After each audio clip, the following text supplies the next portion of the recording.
परम पूजनीय स्वामी जी, भारत स्वाभिमान के सभी नौजवान साथियों, आज का जो विषय है वो भारत में गुलामी की निशानियां, ये विषय स्वामी जी द्वारा निर्देशित है।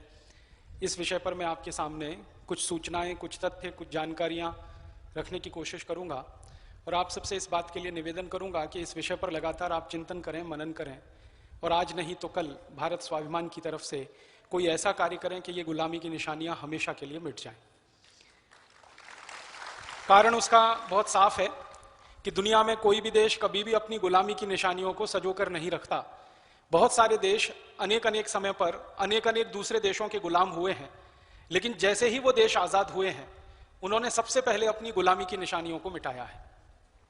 दुनिया में 50 से ज्यादा देश हैं जो अलग अलग समय पर अंग्रेजों के गुलाम हुए और दुनिया में 50 से ज्यादा दूसरे देश हैं जो अंग्रेजों के अलावा दूसरे देशों के गुलाम हुए, जैसे फ्रांस के गुलाम हुए, जर्मनी के गुलाम हुए, पुर्तगाल के गुलाम हुए, स्पेन के गुलाम हुए।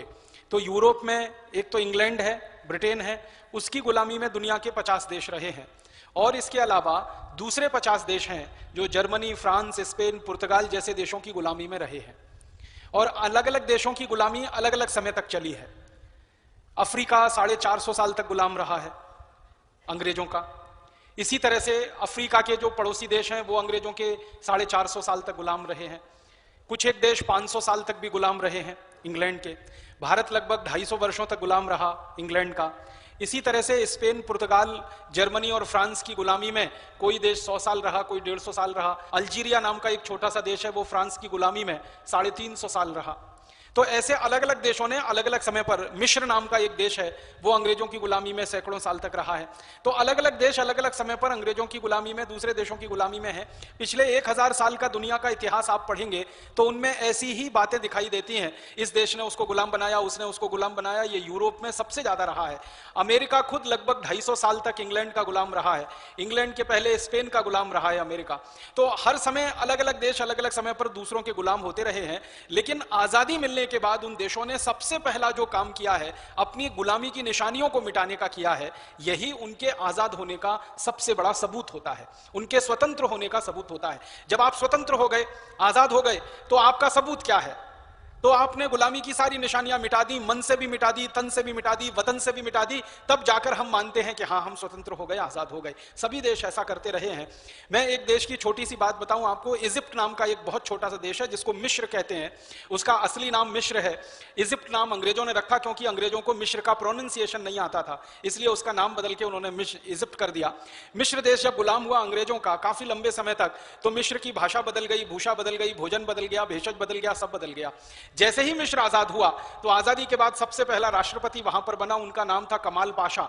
जानते हैं उन्होंने सबसे पहला जो संवैधानिक कार्य किया अपने देश में वो ये कि अंग्रेजी भाषा को पूरे देश में से जड़ मूल से खत्म कर दिया। उन्होंने पूरे देश में से जड़ मूल से खत्म कर दिया अंग्रेजी भाषा को। और पूरी की पूरी मिस्र की अपनी जो मूल भाषा थी, जो बहुत पुराने समय पर लोगों को मालूम थी और लोग भूल गए थे, उसकी लिपि भूल गए थे, भाषा के शब्द भूल गए थे, भाषा का संस्कार चला गया था, अपनी शैली भूल गए थे क्योंकि ज्यादा समय तक अंग्रेजी में डूबे रहे। वो सारी की सारी पुरानी शैली को, पुरानी भाषा को, पुराने प्रोनाउंसिएशन को, उच्चारण को, सारा कुछ कमाल पाशा ने वापस लाया। और आपको सुनकर ताज्जुब होगा कि बहुत छोटा देश है मिस्र, उस छोटे से देश पर इतना दबाव था आजादी के बाद उनको अपनी भाषा नहीं लानी चाहिए, अंग्रेजी में ही काम चलाना चाहिए। तो कमाल पाशा अक्सर ये कहा करते थे कि गुलाम देश में हम अंग्रेजी बोलते थे तब हमारी मजबूरी थी, आजाद देश में हम अंग्रेजी बोलें ये शर्मनाक है, ये अफसोस की बात है। इसलिए हम आजाद देश में अपनी भाषा बोलेंगे और उन्होंने अपनी भाषा को लाया। यह मैंने आपको मिस्र की एक छोटी सी बात बताई। ऐसे ही जर्मनी में, फ्रांस में आप कभी भी जाके देखेंगे अपनी भाषा का गर्व इतना जबरदस्त है उन लोगों को। एक समय में अंग्रेजों का फ्रांसीसियों से बहुत झगड़ा हुआ है। अगर आप 1000 साल पुराना विश्व का इतिहास पढ़ेंगे तो 10वीं शताब्दी में करीब 300 साल तक अंग्रेज और फ्रांस एक दूसरे के दुश्मन नंबर 1 रहे हैं, जानी दुश्मन रहे। कभी अंग्रेजों ने फ्रांसीसियों का नुकसान कर दिया, कभी फ्रांसीसियों ने अंग्रेजों का नुकसान कर दिया। एक बार फ्रांसीसी मजबूत हो गए तो अंग्रेजों पे कब्जा कर लिया। फ्रांस का एक क्षेत्र है उसको नॉर्मांदी कहते हैं, तो वहां की एक जाति समूह के लोग चढ़ बैठे इंग्लैंड के ऊपर और कब्जा कर लिया पूरे इंग्लैंड पर। और कभी करीब 150 पौने 200 साल नॉर्मन्स लोगों का कब्जा इंग्लैंड पे रहा, फिर फ्रांस की दूसरी जातियों ने भी कब्जा किया। ये झगड़े बाद में उल्टे हो गए, इंग्लैंड ने कभी फ्रांस पर हमला कर दिया। इसमें दोनों की दुश्मनी रही है, और इस दुश्मनी में सबसे पहले उन्होंने अगर किसी बात को ध्यान दिया है तो अपनी भाषा को ध्यान दिया है। जब अंग्रेजों का प्रभुत्व फ्रांस पर हुआ तो अंग्रेजी आ गई वहां पर, लेकिन जैसे ही फ्रांस ने वापस विजय प्राप्त की, अंग्रेजी को जड़ मूल से खत्म कर दिया। आप फ्रांस में चले जाएंगे, सिर्फ फ्रेंच और फ्रेंच ही बोली जाती है, फ्रेंच और फ्रेंच ही पढ़ाई जाती है, कोई अंग्रेजी के शब्द नहीं। कोई आती है अंग्रेजी फिर भी नहीं। हाँ, अंग्रेजी का एक शब्द कोई आपसे बात नहीं करेगा, अंग्रेजी का एक वाक्य कोई नहीं बोलेगा। अगर आप फ्रांस के किसी हवाई अड्डे पर उतर जाएं, पेरिस में उतर जाएं, कहीं भी उतर जाएं, तो टैक्सी वाले को अगर आपने अंग्रेजी में गलती से बोल दिया, वो कभी भी लेके नहीं जाएगा आपको, झक मारकर आप कितना भी पैसा दे दीजिए उसको। और टूटी फूटी फ्रेंच में आपने कुछ अगर बोल दिया तो हो सकता है पूरे पेरिस में मुफ्त की यात्रा वो आपसे को करा दे, वो कभी आपसे पैसे भी नहीं मांगे। भाषा का इतना गौरव है उनको। और पता है फ्रांसीसियों ने क्या किया, चुन चुनकर डिक्शनरी में से ऐसे सारे शब्द निकाल दिए जो अंग्रेजी भाषा से कभी गलती से फ्रेंच में आ गए थे। क्योंकि आप जानते हैं जब भी कोई देश गुलाम होता है तो उसके कब्जे से सब चीजें चली जाती हैं। अभी एक चीज को आप हमेशा याद रखिएगा, जिस देश की आजादी चली जाती है उस देश का सब कुछ चला जाता है। तो आजादी गई तो भाषा चली जाती है। तो फ्रांस में भी ऐसा कभी हो गया, उन्होंने चुन चुन के एक एक अंग्रेजी का शब्द निकाल दिया अपनी डिक्शनरी से, अपनी परंपरा में से, अपनी मान्यता में से, अपने रोज के जीवन में से सारा उन्होंने अंग्रेजी निकाल दिया। इसी तरह जर्मनी का है, आप जानते हैं जर्मनी और इंग्लैंड एक दूसरे के जानी दुश्मन रहे हैं। जैसे फ्रांस और इंग्लैंड का एक दूसरे से झगड़ा रहा, वैसे ही जर्मनी का इंग्लैंड से काफी झगड़ा रहा है। और दूसरा विश्व युद्ध तो इसी झगड़े के कारण हुआ। आपने अगर सेकेंड वर्ल्ड वॉर की हिस्ट्री पढ़ी होगी तो जर्मनी का हिटलर और ये इंग्लैंड का क्लेमेंट आर एटली और विंस्टन चर्चिल, दो बड़े नेता उस जमाने के, इनके आपसी अहंकारों के टक्कर में दो युद्ध हो गए, दूसरा विश्व युद्ध हो गया। और उस दूसरे विश्व युद्ध के बाद जर्मनी में एक ही बात हुई, क्योंकि इंग्लैंड ने जर्मनी का काफी नुकसान किया, बाद में जर्मनी ने भी काफी नुकसान इंग्लैंड का कर दिया। लेकिन जर्मन लोगों ने कसम खाई कि उनके देश में से इंग्लैंड की गुलामी की कोई भी निशानी वो रहने नहीं देंगे। तो जर्मन भाषा में से अंग्रेजी का एक एक शब्द उन्होंने निकाल के फेंक दिया। जर्मनी की मान्यता और परंपरा में गलती से कोई अंग्रेजी मुहावरा आ गया, उस मुहावरे को उन्होंने निकाल के फेंक दिया और बहुत सारी भाषा में उन्होंने परिवर्तन लाया ऊपर से नीचे तक। यह सभी देशों में होता रहा है। लेकिन दुर्भाग्य हम अपने देश की बात करना चाहते हैं वो ये कि भारत इंग्लैंड का गुलाम हो गया। 250 साल तक हम लगभग उनकी गुलामी में रहे। पहले ईस्ट इंडिया कंपनी की गुलामी रही, बाद में अंग्रेज सरकार की गुलामी आ गई, ब्रिटिश पार्लियामेंट की गुलामी हमारे ऊपर आ गई। और अंग्रेजी यहां अंग्रेजों के कारण आई, ये भी आप जानते हैं अंग्रेजी भारत की मूल भाषा नहीं है। तो अंग्रेज जिस भाषा को लेके आए थे और जिस भाषा में वो राजकाज चलाते थे, जिस भाषा में भारत के लोगों के ऊपर अत्याचार किया जाता था, जिस भाषा की मदद से भारत के लोगों को लूटमार किया जाता था, जिस भाषा की मदद से भारत के लोगों को मूर्ख बनाया जाता था, जिस भाषा की मदद से भारत के राज्य छीने गए थे, उस भाषा को आजादी मिलने के बाद तत्काल हटा देने की जरूरत थी। लेकिन हमने जर्मनी जैसा साहस नहीं दिखाया, फ्रांस जैसा साहस नहीं दिखाया, मिस्र जैसा साहस नहीं दिखाया। छोटे छोटे देशों ने जिस तरह का साहस दिखाकर अपनी मातृभाषा को राष्ट्रभाषा बनाया, हम वैसा साहस नहीं दिखा सके। और आजादी के बाद भी इस अंग्रेजी को लगातार हम ढोते चले आ रहे हैं। सवेरे आपसे परम पूजनीय स्वामी जी बात कर रहे थे कि हमारे संविधान में यह तय हुआ था कि आजादी मिलने के बाद 15 वर्ष के अंदर भारत की भाषा बदल जाएगी, संविधान में लिखा गया। और संविधान में लिखने वाले कोई साधारण पुरुष नहीं थे, इस देश के बड़े बड़े नेताओं ने संविधान लिखा है। बाबा साहब अंबेडकर संविधान सभा की जो ड्राफ्टिंग कमेटी थी उसके चेयरमैन थे। डॉक्टर राजेंद्र प्रसाद संविधान सभा के सबसे बड़े नेताओं में गिने जाते थे। सच्चिदानंद सिन्हा संविधान सभा के बहुत बड़े नेताओं में से हुआ करते थे। अनुग्रह नारायण सिन्हा संविधान के बहुत बड़े नेताओं में गिनती होती थी। सरदार वल्लभ भाई पटेल संविधान सभा के सर्वोच्च पद पर विराजमान हुआ करते थे। ऐसे 319 बड़े नेताओं ने हिंदुस्तान का संविधान लिखा। और वो सारे के सारे बड़े नेता इस देश के मूर्धन्य लोग थे, विद्वान लोग थे, चोटी के लोग थे। समाज के लोगों ने उनको संविधान सभा के लिए चुनकर भेजा था। आपको मालूम है हमारे देश के ये 319 नेता को भारत के लोगों ने चुनकर संविधान सभा में भेजा था। और ये देश के उस समय के सबसे बड़े नेताओं में गिनती होती थी। इन्होंने लगातार चिंतन किया, मनन किया और आपस में बहस की है। और बहस करके ये तय किया कि जल्दी से जल्दी हमें अंग्रेजी से छुटकारा पा लेना चाहिए। तो संविधान सभा में ये बात हुई। एक दल के नेता ऐसे थे संविधान सभा में जो ये कहा करते थे कि अंग्रेजी से तो हमें आज ही छुटकारा पा लेना चाहिए क्योंकि ये गुलामी की भाषा है, हमारी नहीं है। लेकिन दूसरे दल के ऐसे नेता थे वो ये कहा करते थे कि धीरे धीरे छुटकारा पा लेना चाहिए। आपको मालूम में भारत की आजादी के इतिहास में हमेशा दो तरह के नेता रहे हैं, एक नरम दल, एक गरम दल। गरम दल वाले नेता हमेशा से, सरदार वल्लभ भाई पटेल जो थे वो गरम दल के नेता थे संविधान सभा में। वो हमेशा ये कहा करते थे आज और अभी, कल क्यों? हमें गुलामी की कोई निशानी रखनी क्यों है? आज और अभी तय करना है और कल से जब संविधान लागू होगा तो अंग्रेजी को समाप्त कर देना है। हमारी मातृभाषा हिंदी, गुजराती, तमिल, तेलुगु, कन्नड़, मलयालम आदि में हमें हमारा काम चलाना है।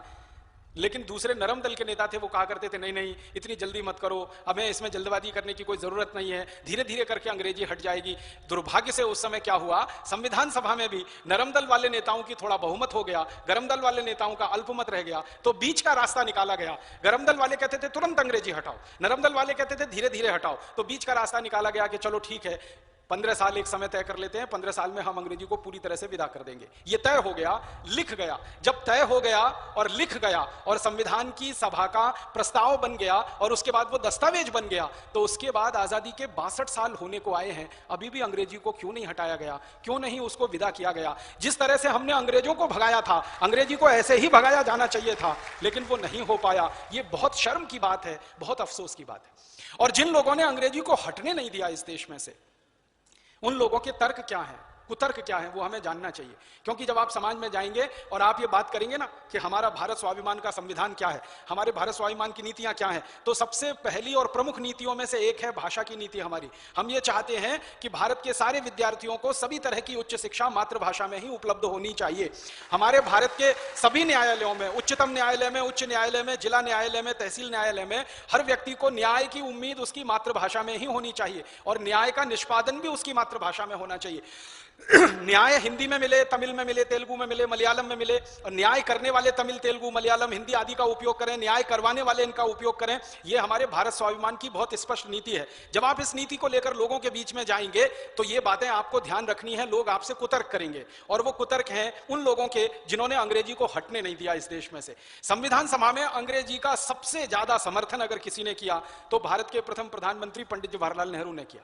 पंडित जवाहरलाल नेहरू अपने पूरे समय इस बात की वकालत करते रहे कि अंग्रेजी अगर हम नहीं जानेंगे तो विकास नहीं कर सकते, अंग्रेजी नहीं जानेंगे तो आगे नहीं बढ़ सकते, अंग्रेजी नहीं जानेंगे तो हमको विज्ञान और तकनीकी नहीं आ सकती, अंग्रेजी नहीं जानेंगे तो हमें वैज्ञानिकता नहीं आ सकती, अंग्रेजी नहीं जानेंगे तो हम पोंगा पंडित रहेंगे, अंग्रेजी नहीं जानेंगे तो हम प्रगतिशील नहीं बनेंगे। बीसियों तरह के कुतर्क वो दिया करते थे। सबसे बड़ा उनका कुतर्क था कि अंग्रेजी विश्व भाषा है।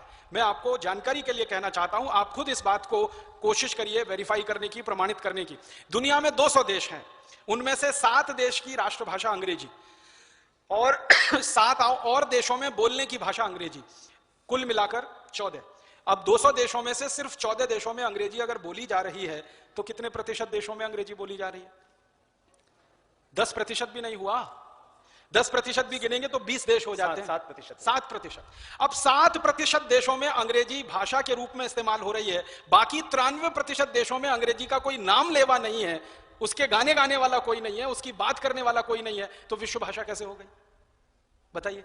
विश्व भाषा तो यह तब होगी जब 50% से ज्यादा लोग अंग्रेजी में बोलें, अंग्रेजी में रोएं, अंग्रेजी में गाएं, अंग्रेजी में सोचें, अंग्रेजी में सब काम करें, रोना गाना हंसना बोलना चलना फिरना सब उनका अंग्रेजी में हो, 50% से ज्यादा दुनिया के देश के लोगों का, तब तो हम मानेंगे कि हाँ ये विश्व भाषा होने लायक है। 7% लोग दुनिया में अंग्रेजी बोलते हैं, गाते हैं, पढ़ते हैं, पढ़ाते हैं, उस पर विश्व भाषा कैसे हो सकती है? बाकी सभी देशों की अपनी भाषाएं हैं।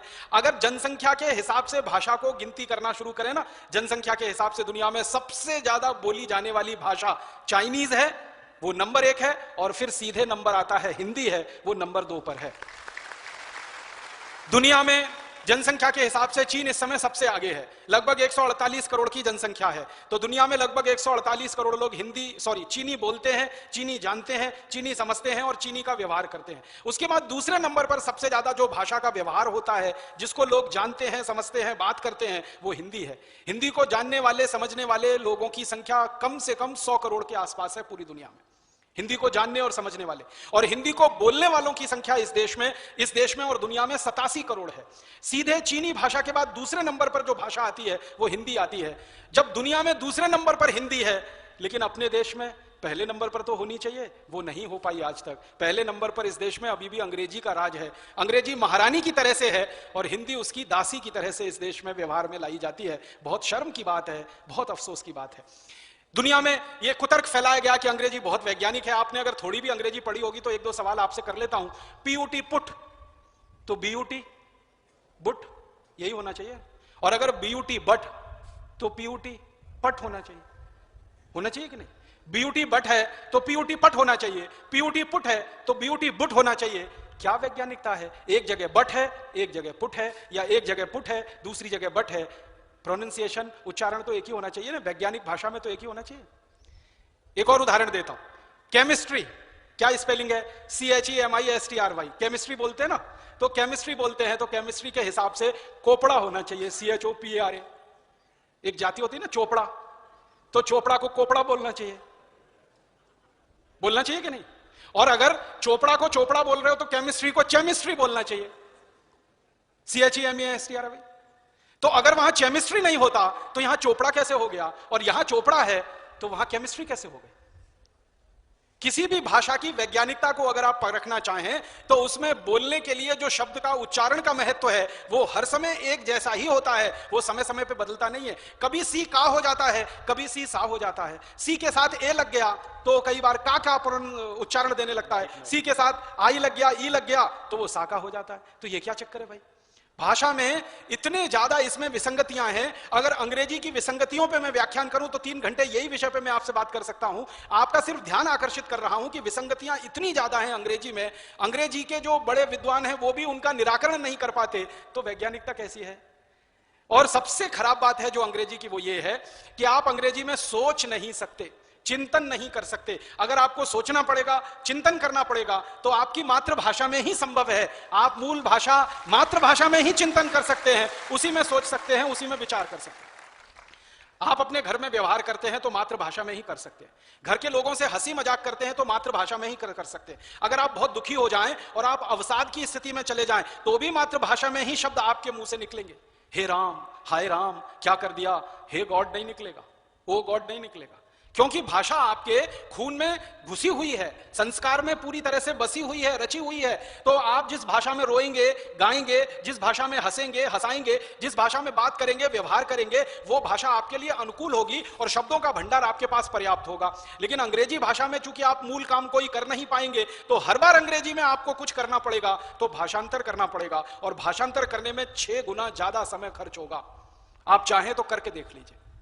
आपको कोई एक वाक्य स्वामी जी कहें, भारत स्वाभिमान की मूल नीति मातृभाषा की नीति है, मान लीजिए ये एक वाक्य आपको कहा गया, अब आपको कहेंगे अंग्रेजी में बोलो, तो जितनी देर आपको सोचने में लगेगी उससे 6 गुने कम समय में आप हिंदी में पट से बोल देंगे उसको। किसी छोटे बच्चे के साथ परीक्षण करके देख लो, किसी छोटे बच्चे को कोई कहानी सुनाओ, बहुत अच्छे से ध्यान से मातृभाषा में सुनेगा, वही कहानी उसको अंग्रेजी में सुनाओ, 6 दिन लग जाएंगे, तब तो ठीक से सुनने की स्थिति में आएगा, और 6 दिन लग जाएंगे तो याद करने की स्थिति में आएगा, याद नहीं कर पाएगा तो रटेगा, और रटने के बाद अगले 6 दिन बाद कुछ बोल के सुनाएगा, वो भी टूटी फूटी होगी, बीच में उसमें व्याकरण की गलती होगी, भाषा की अशुद्धियां होंगी। क्यों? संस्कार में नहीं है ना। तो जिस भाषा में आप हर काम करके आसानी से सहजता के साथ बढ़ सकते हैं आगे, उसी भाषा में अगर आपको शिक्षा नहीं मिल रही है तो ये आपके साथ बहुत बड़ा षड्यंत्र है, बहुत बड़ी साजिश है। ये षड्यंत्र क्या है? भारत के मूल निवासी कौन है? हिंदी, तमिल, तेलुगु, कन्नड़, मलयालम, उड़िया आदि आदि, ये सब मूल निवासी हैं जो मूलतः यहीं के हैं। और अंग्रेजी भाषा को बोलने वाले ये मूल निवासी तो हैं, लेकिन अंग्रेजियत में रचे बसे हुए हैं। जन्म उनका गलती से भारत में हो गया है, उनको तो मौका मिले तो वो तो अमेरिका जाने को तैयार बैठे हैं, वीजा नहीं मिलता, वरना लाइन लगा के खड़े रहते हैं। पता है कौन लोग पैदा हो गए? जो अंग्रेज हिंदुस्तान में मरे ना, वो ये पैदा हो गए। समझे आप? स्वामी जी की बात सुनी आपने?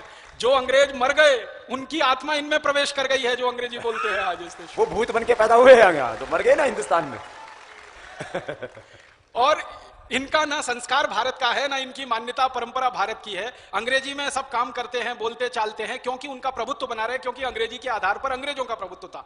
तो भारत के मूल नागरिक कभी सत्ता व्यवस्था में ना आ जाएं, भारत के मूल नागरिक कभी व्यवस्था को संभालने की स्थिति में ना आ जाएं, भारत के मूल नागरिक कभी इस देश को चलाने की स्थिति में ना आ जाएं, इसके लिए जानबूझकर अंग्रेजी को आजादी के 62 साल के बाद भी ढोया जा रहा है।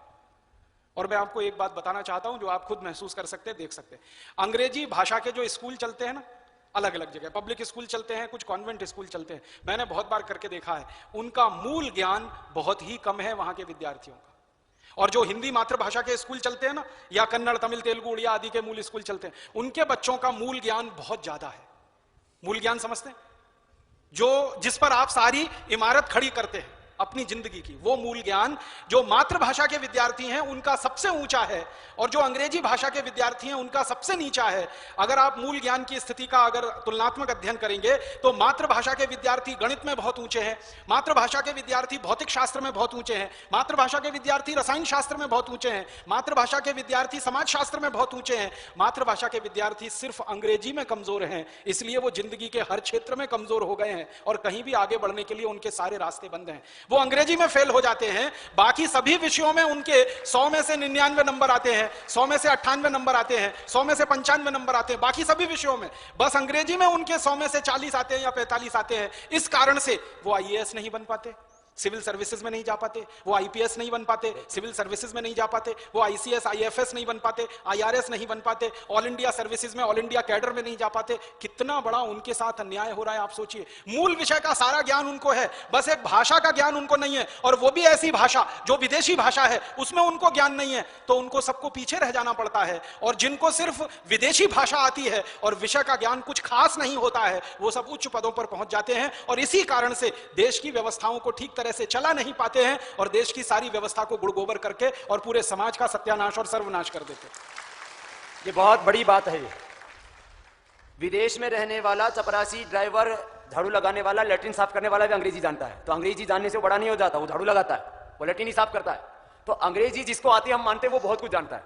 लेकिन ये एक बहुत बड़ा षड्यंत्र है कि जब राजीव भाई ने कहा कि भारत की सत्ता में, भारत की शासन व्यवस्था में, भारत की शिक्षा, उच्च शिक्षा व्यवस्था में, भारत के तकनीकी व्यवस्था में, किसी को इंजीनियर आदि बनना हो, आईआईटी करना हो, तो अंग्रेजी नहीं आता है तो नहीं जाएगा उधर। तकनीकी व्यवस्था में, प्रबंधकीय व्यवस्था में, किसी को भी एमबीए आदि करना हो और किसी बहुत मैनेजमेंट की बड़ी बड़ी जो है चीजों को चलाना हो, इन सारी उच्च व्यवस्थाओं में आम आदमी का प्रवेश ना हो, माने गरीब मजदूर किसान के बच्चों का प्रवेश ना हो, जो इस देश के आम नागरिक हैं उनका प्रवेश रोकने के लिए इन षड्यंत्रकारी लोग वहां पर फन फैलाए, ये जहरीले नाग बैठे हुए हैं, और इन सब के हमें फन नोचने हैं, इनके फन तोड़ने हैं, और इस देश के आम आदमी को इन जहरीले नागों के फन दबोच करके हमें आम आदमी को हक दिलाना, ये बहुत बड़ी बात है। इस देश के अंग्रेजी के कारण से 99% लोगों के साथ में अन्याय हो रहा है, और ये बात हमें इस देश के लोगों को समझानी है। जैसे आपको अभी भाई राजीव जी बता रहे हैं, इस तरह से इस देश के जब 100 करोड़ से ज्यादा 114 करोड़ भारतीयों को बताएंगे कि राष्ट्रभाषा हिंदी में और अन्य भारतीय भाषाओं में हमारा शिक्षण, हमारा शासन, हमारी न्याय व्यवस्था, हमारी उच्च शिक्षा, हमारे सारे काम हम भारतीय भाषाओं में करना चाहते हैं, तो फिर इस देश के 114 करोड़ लोगों की आवाज को कोई दबा नहीं सके। काम कर अभी कितना दुख और अफसोस है हमें अपने देश में इस परिस्थिति पर कि मुझे न्याय चाहिए, आपको न्याय चाहिए, हमको किसी अदालत में जाना पड़े, हाई कोर्ट में जाना पड़े, सुप्रीम कोर्ट में जाना पड़े, तो मुझे मेरे न्याय की बात मेरी मातृभाषा में करने की अनुमति नहीं है।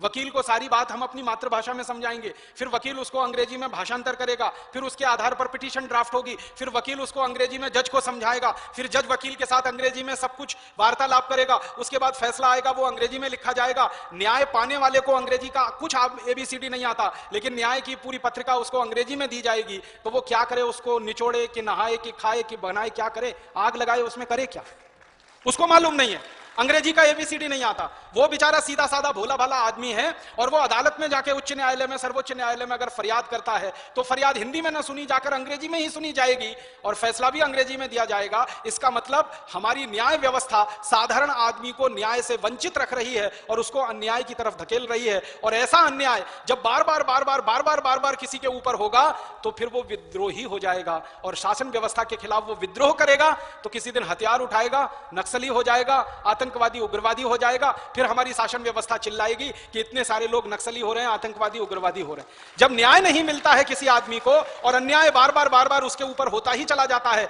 तब आदमी परवश होकर, विवश होकर हथियार उठाने के लिए मजबूर हो जाता है। हमारे देश में न्याय ना मिले, हमें शिक्षा ना मिले, हमारी बात ना सुनी जाए, हमारी प्रतियोगी परीक्षाओं में बैठने का अधिकार हमसे छीन लिया जाए। आपको मालूम है कई प्रतियोगी परीक्षाएं ऐसी हैं जिसमें अंग्रेजी का प्रश्न पत्र पहले आपको पास करना ही पड़ेगा, तभी आप आगे बढ़ पाएंगे। अगर अंग्रेजी के प्रश्न पत्र में आप फेल हो गए और बाकी सब में आपके 100 में से 100 नंबर आ जाएं, तो आप बिल्कुल बेकार हैं इस व्यवस्था के लिए, इस शासन के लिए। माने विषय का ज्ञान आपको बहुत है, भाषा का ज्ञान नहीं है, इतने मात्र से आपको यह व्यवस्था नकार देती है, तो ऐसी व्यवस्था को हमें नकारना पड़ेगा और उसके खिलाफ कोई बड़ा शंख फूंकना पड़ेगा, विद्रोह करना पड़ेगा। तो भारत स्वाभिमान की तरफ से भाषा के प्रश्न को हमको संवेदनशीलता के साथ और पूरी ताकत के साथ उठाना है कि आजादी के 15 साल के लिए अंग्रेजी आई थी, संविधान में लिखा गया, अब ये 62 साल से अंग्रेजी क्यों चल रही है और हम इसको अपने कंधे पर क्यों ढो रहे हैं। ये संविधान का जो अनुच्छेद 343 और 344 है, आप लोगों को बता सकते हैं कि संविधान के अनुच्छेद 343 और 344 इसमें स्पष्ट उल्लेख है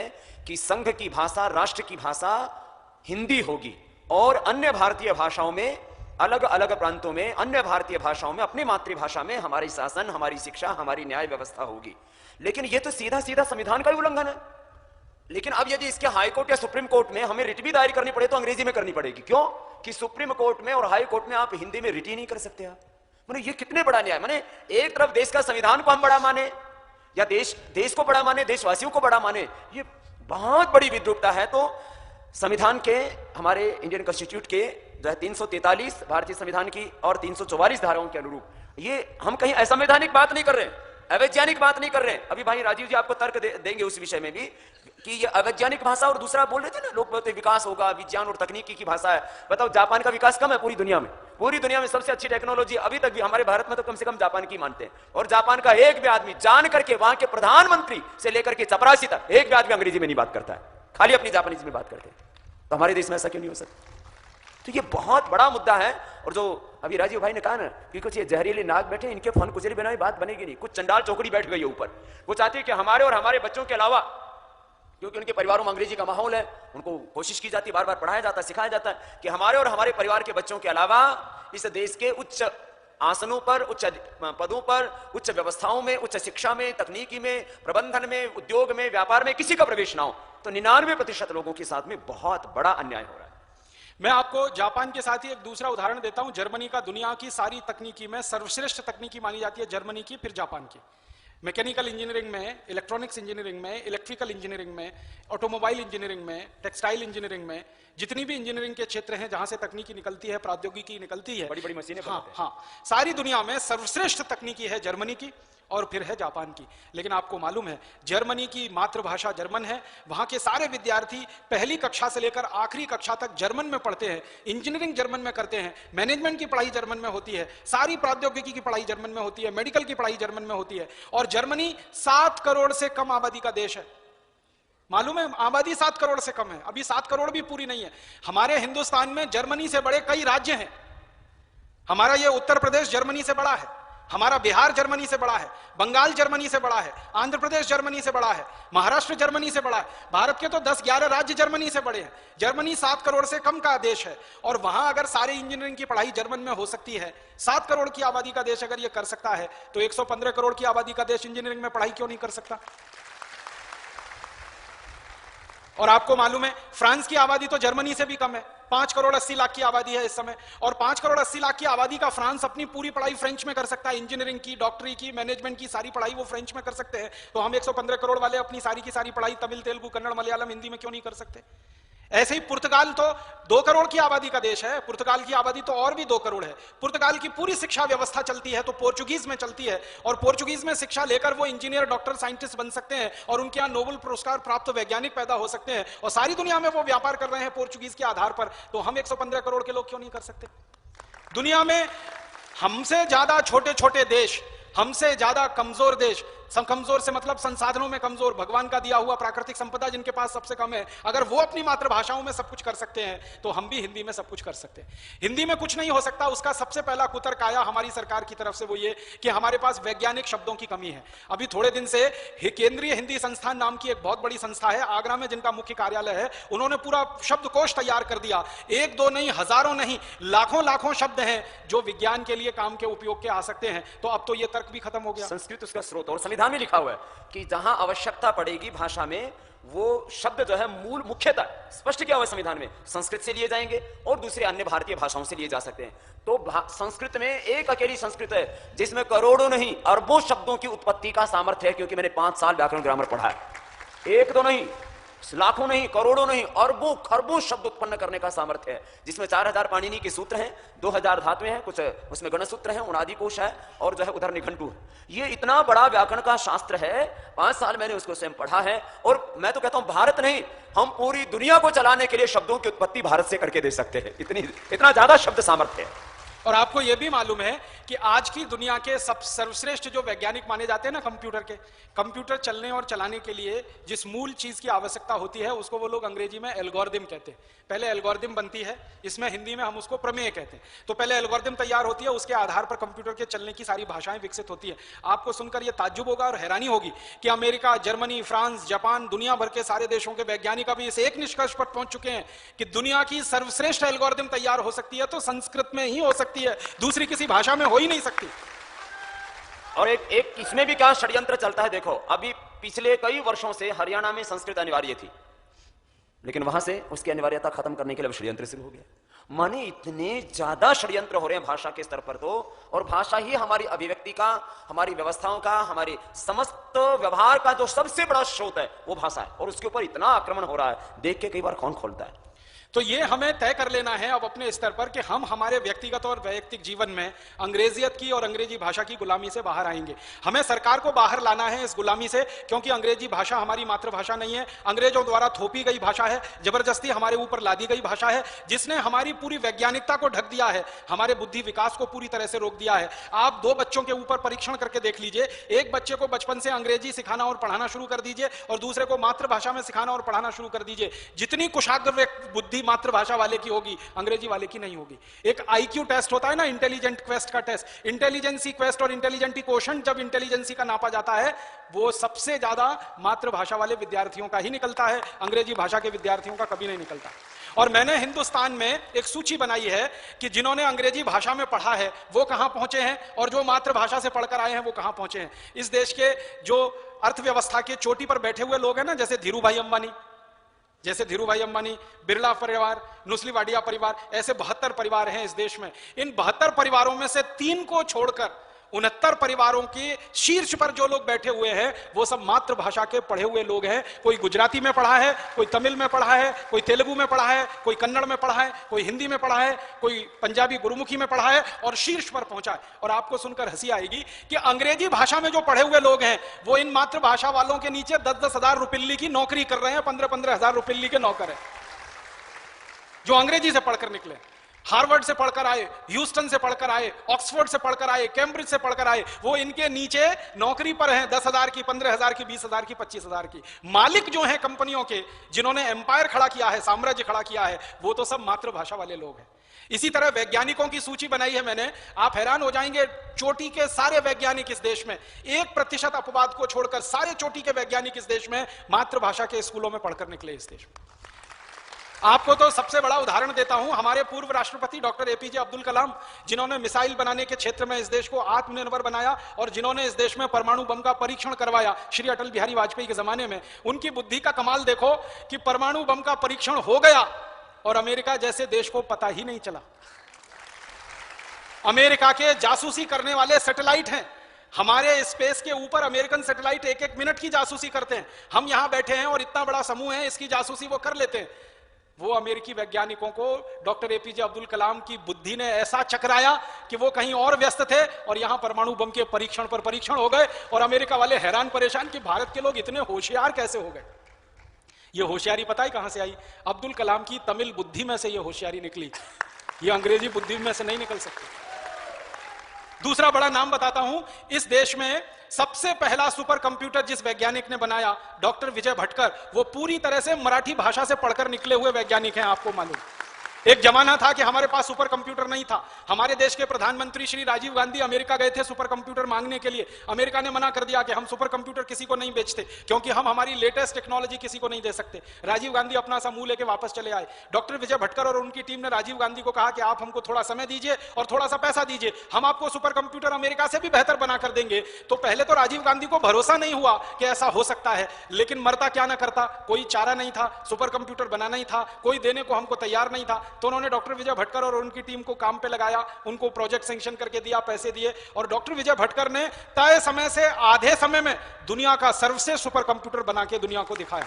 और वो सुपर कंप्यूटर अमेरिका के सबसे बेहतरीन सुपर कंप्यूटर से ज्यादा गति पे काम करता है और बहुत सस्ता है। और भारत ने उसी सुपर कंप्यूटर के मॉडल पर आज तक 50 से ज्यादा सुपर कंप्यूटर बनाए और दुनिया के दूसरे देशों को बांट दिए, जो वहां के यहां उन देशों में काम कर रहे हैं। कनाडा का पूरा मौसम विज्ञान का विभाग भारतीय सुपर कंप्यूटर पर चलता है, आपको मालूम है यह बात? कनाडा जैसा आधुनिक देश, कनाडा जैसे दुनिया के 20 देशों में भारत के सुपर कंप्यूटर लगे हैं। और ध्यान दीजिएगा, डॉक्टर विजय भटकर मूलतः मराठी भाषा के विद्यार्थी हैं और मराठी के साधारण स्कूल से पढ़कर निकले हैं। साधारण स्कूल समझते हैं, म्युनिसिपैलिटी का, जिनमें हमारे नेताओं के बच्चे कभी झांकने को नहीं जाते, अधिकारियों के बच्चे कभी झांकने को नहीं जाते। साधारण म्युनिसिपैलिटी के स्कूल में पढ़कर निकला हुआ कोई बच्चा देश में सर्वश्रेष्ठ सुपर कंप्यूटर का निर्माता हो सकता है। साधारण तमिल स्कूल में पढ़कर निकला हुआ बच्चा इस देश में कोई सर्वश्रेष्ठ मिसाइल बनाने की तकनीकी का निर्माता हो सकता है, परमाणु बम बनाने की तकनीक का निर्माता हो सकता है। हमारे देश के एक और बड़े वैज्ञानिक हैं प्रोफेसर MG के मेनन, उनकी पूरी शिक्षा व्यवस्था मलयालम में हुई, 12वीं तक पूरा मलयालम में पढ़े हैं और इस देश के सर्वश्रेष्ठ चोटी के वैज्ञानिकों में उनकी गिनती है। प्रोफेसर स्वामीनाथन, जिनका नाम सारी दुनिया जानती है कृषि के क्षेत्र में, वो मूलतः अपनी मातृभाषा के तमिल के स्कूल में पढ़कर निकले हुए व्यक्ति हैं और आज सारी दुनिया उनके विद्वता का लोहा मानती है। हमारे देश में एक लंबी लिस्ट है वैज्ञानिकों की जो मूल मातृभाषा से पढ़कर निकले तो चोटी के वैज्ञानिक बने। और मैं आपको अफसोस की बात बताता हूं, जो कॉन्वेंट में से और पब्लिक स्कूलों से अंग्रेजी माध्यम से पढ़े हुए जो बच्चे निकले ना, वो वैज्ञानिक नहीं बने, वो साइंटिस्ट नहीं बने, साइंटिफिक मैनेजर बन गए। समझ गए आप? साइंटिस्ट होना एक अलग बात है और साइंटिफिक मैनेजर होना दूसरी बिल्कुल अलग बात है। साइंटिस्ट वो है जो मूल शोध में लगता है और शोध को आगे बढ़ाता है। साइंटिफिक मैनेजर वो होता है जो शोध को आगे बढ़ाने में सहयोग करता है। जैसे स्वामी जी कुछ लिख रहे हैं, लिखने के लिए कागज चाहिए, तो कागज किसी ने लाके दे दिया, वो साइंटिफिक मैनेजर है, लिखने वाला साइंटिस्ट है। तो साइंटिफिक मैनेजर बन के ही रह जाते हैं सारे कॉन्वेंट और पब्लिक स्कूल के बच्चे अंग्रेजी में पढ़कर निकलते हैं, क्योंकि मूल बुद्धि चलती ही नहीं है, क्योंकि अंग्रेजी में आप सोच नहीं सकते हैं, क्योंकि मातृभाषा आपकी अंग्रेजी नहीं है। जो आप मूल भाषा में सोच सकते हैं वही भाषा में आप कर सकते हैं। इसलिए भारत के सर्वश्रेष्ठ वैज्ञानिक निकले तो मातृभाषा में से, सर्वश्रेष्ठ उद्योगकर्मी निकले तो मातृभाषा में से, सर्वश्रेष्ठ व्यापारी निकले तो मातृभाषा में से, सर्वश्रेष्ठ संस्कृत विद्वान तो मातृभाषा में से। हर जगह विद्वान को आप ढूंढोगे, देखोगे, परखोगे तो पता चलेगा उनकी बैकग्राउंड वही है, मातृभाषा की। और इतना ही नहीं ना, ये जो देश चलाने का ठेका जिनको मिला हुआ है, नेता भी अधिकांश हिंदी में पढ़े, हिंदी मीडियम से पढ़े, लेकिन देश के ऊपर वो लाद के रखते हैं। आप इस देश के नेताओं के बारे में भी तो बताएं। थोड़ी सी जानकारी, हमारे सारे नेताओं में 1% को छोड़कर 545 लोकसभा में बैठते हैं और 250 राज्यसभा में और 5000 से ज्यादा विधानसभाओं में बैठते हैं। इन सब नेताओं में आधा प्रतिशत को छोड़ दो, बाकी 99.5% नेता भी मातृभाषा के स्कूलों में ही पढ़कर निकले हैं। जब वो भाषण देते हैं, पब्लिक मीटिंग करते हैं, वोट मांगते हैं, आपके बीच में आते हैं और गधे को भी बाप बनाते हैं, उस समय वो सब मातृभाषा में ही बात करते हैं। वोट मांगते हैं मातृभाषा में, हिंदी भाषा में, गुजराती, मराठी, तमिल, तेलुगु, मलयालम, बंगला में। वोट मांगते हैं भारतीय भाषाओं में, हिंदी भाषा में, गुजराती, मराठी में, और राज किस में करते हैं? अंग्रेजी में। मतलब नेता बनते ही फिर गड़बड़ हो जाती है। और मैं तो कई नेताओं को जानता हूं, आप भी जानते हैं, नाम लेके कहने की जरूरत नहीं है, जिंदगी भर हर जगह पब्लिकली, माने सार्वजनिक रूप से हिंदी हिंदी हिंदी हिंदी हिंदी, और संसद में भाषण शुरू करते ही अंग्रेजी चालू हो जाती है, संसद में खड़े होते ही अंग्रेजी चालू हो जाती है। ये चक्कर क्या है? संसद में जाते ही अंग्रेजी हो जाती है शुरू, और संसद के बाहर अपने क्षेत्रों में होते हैं तो हिंदी। उसके लिए मुझे एक कहानी कहनी है 1 मिनट की, वो ये कि ये जो संसद भवन बनी हुई है ना, ये अंग्रेजों की बनाई हुई है। आपको मालूम है? ये भवन पूरा अंग्रेजों का बनाया हुआ। 1927 में ये बन के तैयार हुआ संसद का भवन। जो गोल गोल गुंबज है ना, ऊपर से देखो तो शून्य जैसा रहता है, इसमें से शून्य ही निकलता है और कुछ नहीं निकलता। तो ये संसद भवन अंग्रेजों की बनाई हुई है। अंग्रेजी वास्तुकार आए थे, अंग्रेजी आर्किटेक्ट आए थे, उन्होंने डिजाइन किया था, उन्होंने बनाया, और बनते समय कई वहां मर भी गए। उन्हीं की आत्मा इनमें प्रवेश कर जाती है जैसे ये संसद में घुस जाते हैं। एक अंग्रेज था, उसका नाम था लुटियन। दिल्ली वाले जानते हैं, दिल्ली में एक इलाका कहलाता है जिसको कहते हैं लुटियन स्टॉर्म, लुटियन टीला। हिंदी में कहेंगे तो लुटियन का टीला। टीला समझते हैं? एक छोटे से पहाड़नुमा इलाके को टीला कहते हैं। तो लुटियन टीला पर बनी हुई है पूरी संसद। तो लुटियन की आत्मा वहीं पे है, वही लुटिया डुबो। हाँ, तो वही लुटिया डुबोती है इस देश की। जैसे ही ये घुस जाते हैं संसद भवन में, फर्राटेदार अंग्रेजी में बात करना शुरू कर देते हैं, भवन से बाहर निकलते हिंदी में आ जाते हैं या गुजराती, मराठी, तमिल में आ जाते। तो इनकी जिंदगी का ये जो दोहरापन है, इस दोहरेपन को हमें खत्म करना है और हमें समाप्त कराना है, क्योंकि ये खंडित व्यक्तित्व जो है वो कभी भी खंडित देश बनाता है। अगर आपका व्यक्तित्व निजी जीवन में अलग है और सार्वजनिक जीवन में अलग है, एक जगह आप अंग्रेज हैं और दूसरी जगह हिंदी वाले हैं, ये दोहरा चरित्र, दोहरा व्यक्तित्व, ये समाज को कोई अच्छी दिशा नहीं दे सकता। तो भारत के नेताओं का, भारत के दूसरे समाज के ऐसे लोगों का जो सत्ता शीर्ष पर बैठे हुए हैं, इनका हमें परिवर्तन करना पड़ेगा कि आपको या तो मातृभाषा में आना ही पड़ेगा, नहीं तो भारत छोड़कर जाना पड़ेगा। जहां की भाषा बोल रहे हो वहां जाओ, जहां की भाषा बोल रहे हो वहां जाओ। उस देश से, उस देश की भाषा से इतनी मोहब्बत है तो इस देश में क्यों रहते हो?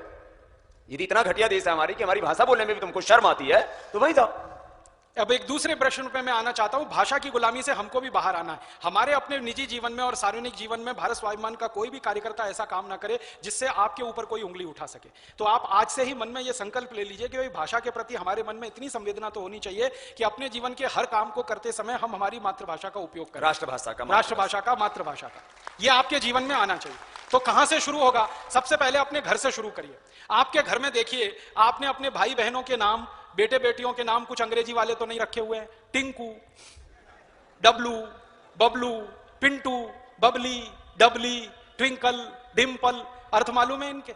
बता दो। जबरदस्ती नाम रख के बैठे हो। ये जो टिंकू है ना, टिंकू, एक बार मैं डिक्शनरी लेके बैठा कि इन शब्दों के अर्थ ढूंढे जाए, तो 17वीं शताब्दी की वेबस्टर डिक्शनरी में इनके अर्थ मिले। टिंकू का अर्थ होता है आवारा लड़का। आवारा तो समझते हैं, बाप की ना सुने, मां की ना सुने, घर में कभी ना रहे, घर का कोई काम ना करे, कुछ भी बोलो तो हमेशा उसको टालता रहे, उल्टा करे, उसको अंग्रेजी में टिंकू कहते हैं। और हम मूर्ख भारतवासियों ने अपने होनहार उच्च आदर्शों वाले बच्चों का नाम टिंकू रखा हुआ। मुझे बहुत गुस्सा आता है, किसी घर में मैं चला जाऊं, पिताजी का नाम है रामदयाल, माताजी का नाम है गायत्री देवी, बेटा टिंकू आ गया उनका। अब रामदयाल और गायत्री देवी का टिंकू कहां से आया, ये जरा खोज का विषय है और शोध का विषय है। ना उसका बदलवा देंगे। तो आप जो है, जिसका किसी का नाम ऐसा हो तो उसका बदलवा दे, उसका रामदयाल का रामदास। हाथ जोड़कर विनती है कि आपके परिवार के भाई बहनों के, बेटे बेटियों के नाम अगर इस तरह के हैं, तुरंत इनको बदल दीजिए। अपने पास हिंदी नामों की कोई कमी नहीं है, संस्कृत नामों की कोई कमी नहीं, गुजराती, मराठी, तमिल, तेलुगु नामों की कमी नहीं है। तो यहां से शुरू करिए अपने जीवन में, यहां से शुरू करिए। दूसरा काम आप एक और करिए अपने निजी जीवन में भाषा की गुलामी से बाहर आने के लिए। आप अगर बैंक में अपना खाता खोलते हैं तो हस्ताक्षर कभी भी अंग्रेजी में मत करिए। सारे के सारे बैंक के खातों में आप हिंदी में हस्ताक्षर करिए, या अपनी मातृभाषा में आप शुरू करिए। लिपियां अलग अलग हो सकती हैं, लिपि भारतीय हो। अगर आपकी भाषा गुजराती है तो गुजराती में करिए, तमिल है तमिल में करिए, कन्नड़ है कन्नड़ में करिए, मलयालम में करिए, जो भाषा है उसमें करिए। अंग्रेजी के हस्ताक्षर हटा दीजिए। फिर आप कहेंगे जी अकाउंट तो खुल गया है, तो बदल दीजिए। आपको मालूम है बैंक में ऐसी सुविधा है, जब चाहेंगे आपके हस्ताक्षर का नमूना बदलने के लिए बैंक तैयार है, आपको उसका एक सूचना बैंक को देनी है, बैंक आपकी इस सुविधा से कर देगा। तीसरा, अपने जीवन में वहां से शुरू करिए कि कोई चेक लिख रहे हैं तो उसको कभी भी अंग्रेजी में मत लिखिए, हिंदी में ही लिखिए। चेक हिंदी में लिखने की सुविधा है और हिंदी में लिखे गए चेक को स्वीकार करने की भी सुविधा है। गुजराती, मराठी सभी भाषाओं में चेक लिखने की सुविधा है, चेक को स्वीकार करने की सुविधा है। तो सारे चेक आपके मातृभाषाओं में लिखे जाएं, राष्ट्रभाषा में लिखे जाएं। चेक पर हस्ताक्षर आपकी मातृभाषा में हो, राष्ट्रभाषा में हो। और व्यक्तिगत बोलचाल में अंग्रेजी के शब्दों का प्रयोग कम से कम करिए, क्योंकि आपको बहुत सारे अंग्रेजी शब्दों का अर्थ नहीं मालूम है और अर्थ का अनर्थ हो जाता है। हर शब्द का अपना एक इतिहास होता है, ऐसे ही अंग्रेजी शब्दों का अपना एक इतिहास है। लेकिन उस इतिहास को जानकर अगर आप शब्द इस्तेमाल करते हैं तब तो आपको छूट है। बिना जाने अनजाने में आप बोलते रहते हैं, वो बहुत खतरनाक है। एक शब्द है जिसको हम कहते हैं मैडम, बहुत खतरनाक है। अगर इसको आप जान लेंगे तो आज के बाद किसी को मैडम कहने की हिम्मत नहीं कर पाएंगे आप। हम किसी को भी राह चलती बहन को, मां को, बेटी को मैडम कह देते हैं और हमारे देश का भला हो बहनों का, वो भी मैडम कहलवाने में गौरव महसूस करती हैं। हमको मैडम कहो। मैडम का अर्थ जान लीजिए, MADAME ये शब्द है मैडम। मूलतः ये फ्रेंच का शब्द है। फ्रेंच में एक शब्द होता है, उसका नाम है मादाम। MA माने मां और दाम, DAME दाम। मां माने मेरा, दाम माने महिला। मेरी महिला, मेरी स्त्री, मेरी औरत, वो है मादाम। फिर वो अंग्रेजी में चला गया, क्योंकि अंग्रेजी वालों ने सारी दुनिया से उधार लिए हुए शब्द सबसे ज्यादा है। अंग्रेजी के मूल शब्द सबसे कम है, दुनिया भर की भाषाओं से उधार लेकर खिचड़ी बना रखी है उन्होंने। तो ये मादाम शब्द फ्रेंच से ले लिया, अंग्रेजी में आ गया, जिसका मूल अर्थ है मेरी स्त्री, मेरी महिला, मेरी औरत। उसको आप कह सकते हैं मैडम। अब सारी महिलाएं आपकी हैं, सारी स्त्रियां आपकी हैं, सारी औरतें आपकी हैं तो बहन के रूप में, हैं तो मां के रूप में, पत्नी के रूप में नहीं हो सकती सारी स्त्रियां, सारी महिलाएं। तो गलती से भी कल से किसी को मैडम मत कहिए। मां बोलिए, बहन बोलिए, मां कहिए, बहन कहिए, बेटी कहिए, अगर छोटी है बराबर की है तो आप बहन कहिए, जो कहना है कहिए। भारतीय शब्दों में रिश्ते बिल्कुल स्पष्ट हैं। बहन का रिश्ता एकदम स्पष्ट है, मां का रिश्ता एकदम स्पष्ट है, बेटी का रिश्ता एकदम स्पष्ट है, पत्नी का रिश्ता एकदम स्पष्ट है। इतने स्पष्ट रिश्ते दुनिया के किसी शब्द में नहीं मिलेंगे जो भारत में। मैडम का रिश्ता ही स्पष्ट नहीं है आपको, और हो गया तो कहने की हिम्मत नहीं करेंगे। तो हाथ जोड़कर विनती करता हूं, मैडम कहना बंद कर दीजिए। और जो आपके नजदीक में मैडम कहलाने वाली बहनें हैं, उनको भी जरा ये बता दीजिए कि आप किस किस की हो सकती हैं, किसकी नहीं हो सकती है। तो ये मैडम बंद करिए। और एक बहुत खराब शब्द है सर। Sir sir. ऐसी गुलामी घुसी हुई है हमारे यहां। मैं कार्यालयों में जाता हूं तो एक ही शब्द सुनता हूं, yes sir, okay sir, right sir, very good sir, fine sir, sir sir. मालूम है सर क्या है? ये जो SIR सर शब्द है, ये अंग्रेजी का शब्द है, मूलतः अंग्रेजी का है, और ये शब्द आया है पदवी से। एक पदवी होती है जिसको सर कहा जाता है इंग्लैंड में। जैसे हमारे यहां आचार्य जी है ना, वो एक पदवी है ना, वैसे ही सर एक पदवी है। लेकिन कोई अच्छी पदवी हो तो बोलने में मजा भी आएगा, अच्छा भी लगे। ये पदवी क्या है वो जान लो। यूरोप में, पूरे यूरोप में सभी भाषाओं में ये सर शब्द है। अंग्रेजी में मूल रूप से आया, फिर दूसरी भाषाओं में गया। पूरे यूरोप में एक मूल परंपरा है जिसको आप सुनेंगे तो हैरान हो जाएंगे। दूसरों को गुलाम बनाकर रखने की परंपरा हजारों साल तक यूरोप में रही है। दूसरों को गुलाम बनाकर रखने की परंपरा यूरोप में बहुत लंबे समय तक रही है, हजारों साल तक रही है। तो होता क्या है यूरोप में, जो व्यक्ति जितने ज्यादा लोगों को गुलाम बना के रख सकता है वो उतनी ही ऊंची पदवी का अधिकारी होता है, उसकी पदवी उतनी ऊंची होती है। गुलाम बनाकर जो रख सकता है उसकी पदवी उतनी ही ऊंची हो सकती है। महिलाओं को गुलाम बना के रख सके, पुरुषों को गुलाम बना के रख सके। गुलामी की प्रथा पूरे अमेरिका, पूरे यूरोप का सबसे शर्मनाक और काला अध्याय है जिसको वो कभी मिटा नहीं पाएंगे दुनिया के सामने। उस गुलामी की परंपरा में से निकला है सर। जिनके गुलाम सबसे ज्यादा हैं वो सर की उपाधि से विभूषित किए जाते हैं। भारत दुनिया में एक ऐसा अद्भुत देश है जहां कोई किसी को गुलाम नहीं बना सकता। कारण क्या है? यहां सब स्वतंत्र हैं, क्योंकि आत्मा सबकी समान है और सब ईश्वर के पुत्र हैं, सब बराबर हैं, कोई ऊंचा नहीं है, कोई नीचा नहीं है। चींटी भी आपकी गुलाम नहीं है, मक्खी मच्छर भी आपके गुलाम नहीं है, वो भी स्वतंत्र जीव है, आप भी स्वतंत्र जीव है। उनको जिंदा रहने का उतना ही अधिकार है जितना आपको। तो हम तो चींटी मक्खी मच्छर को गुलाम नहीं बना सकते, आदमी को गुलाम बनाना तो दूर की ही बात इस देश में संभव नहीं। तो यहां गुलामी की परंपरा हो नहीं सकती और वहां गुलामी के अलावा दूसरी कोई परंपरा नहीं हो सकती। तो वो सर के शब्द का इस्तेमाल करते हैं उस गुलामी की परंपरा को बताने के लिए और समझाने के लिए। हम हमारे देश में कम से कम इस गलत शब्द का उपयोग ना करें। आपको सर बिल्कुल हटा देना चाहिए अपने जीवन में से। और अगर किसी अननोन अनजान आदमी को आप संबोधित कर रहे हैं तो श्रीमान कहिए ना, कितना सुंदर शब्द है श्रीमान। श्रीमान कहिए, श्रीमान कहिए, महाशय कहिए, महोदय कहिए, कोई भी शब्द ले लीजिए। हिंदी का, संस्कृत का, शब्दों की कोई कमी नहीं। और अपने शब्दों में दम कितना है। थोड़ी देर पहले मैं मैडम बता रहा था ना, और भारत का एक शब्द है श्रीमती। श्री माने लक्ष्मी, मति माने बुद्धि।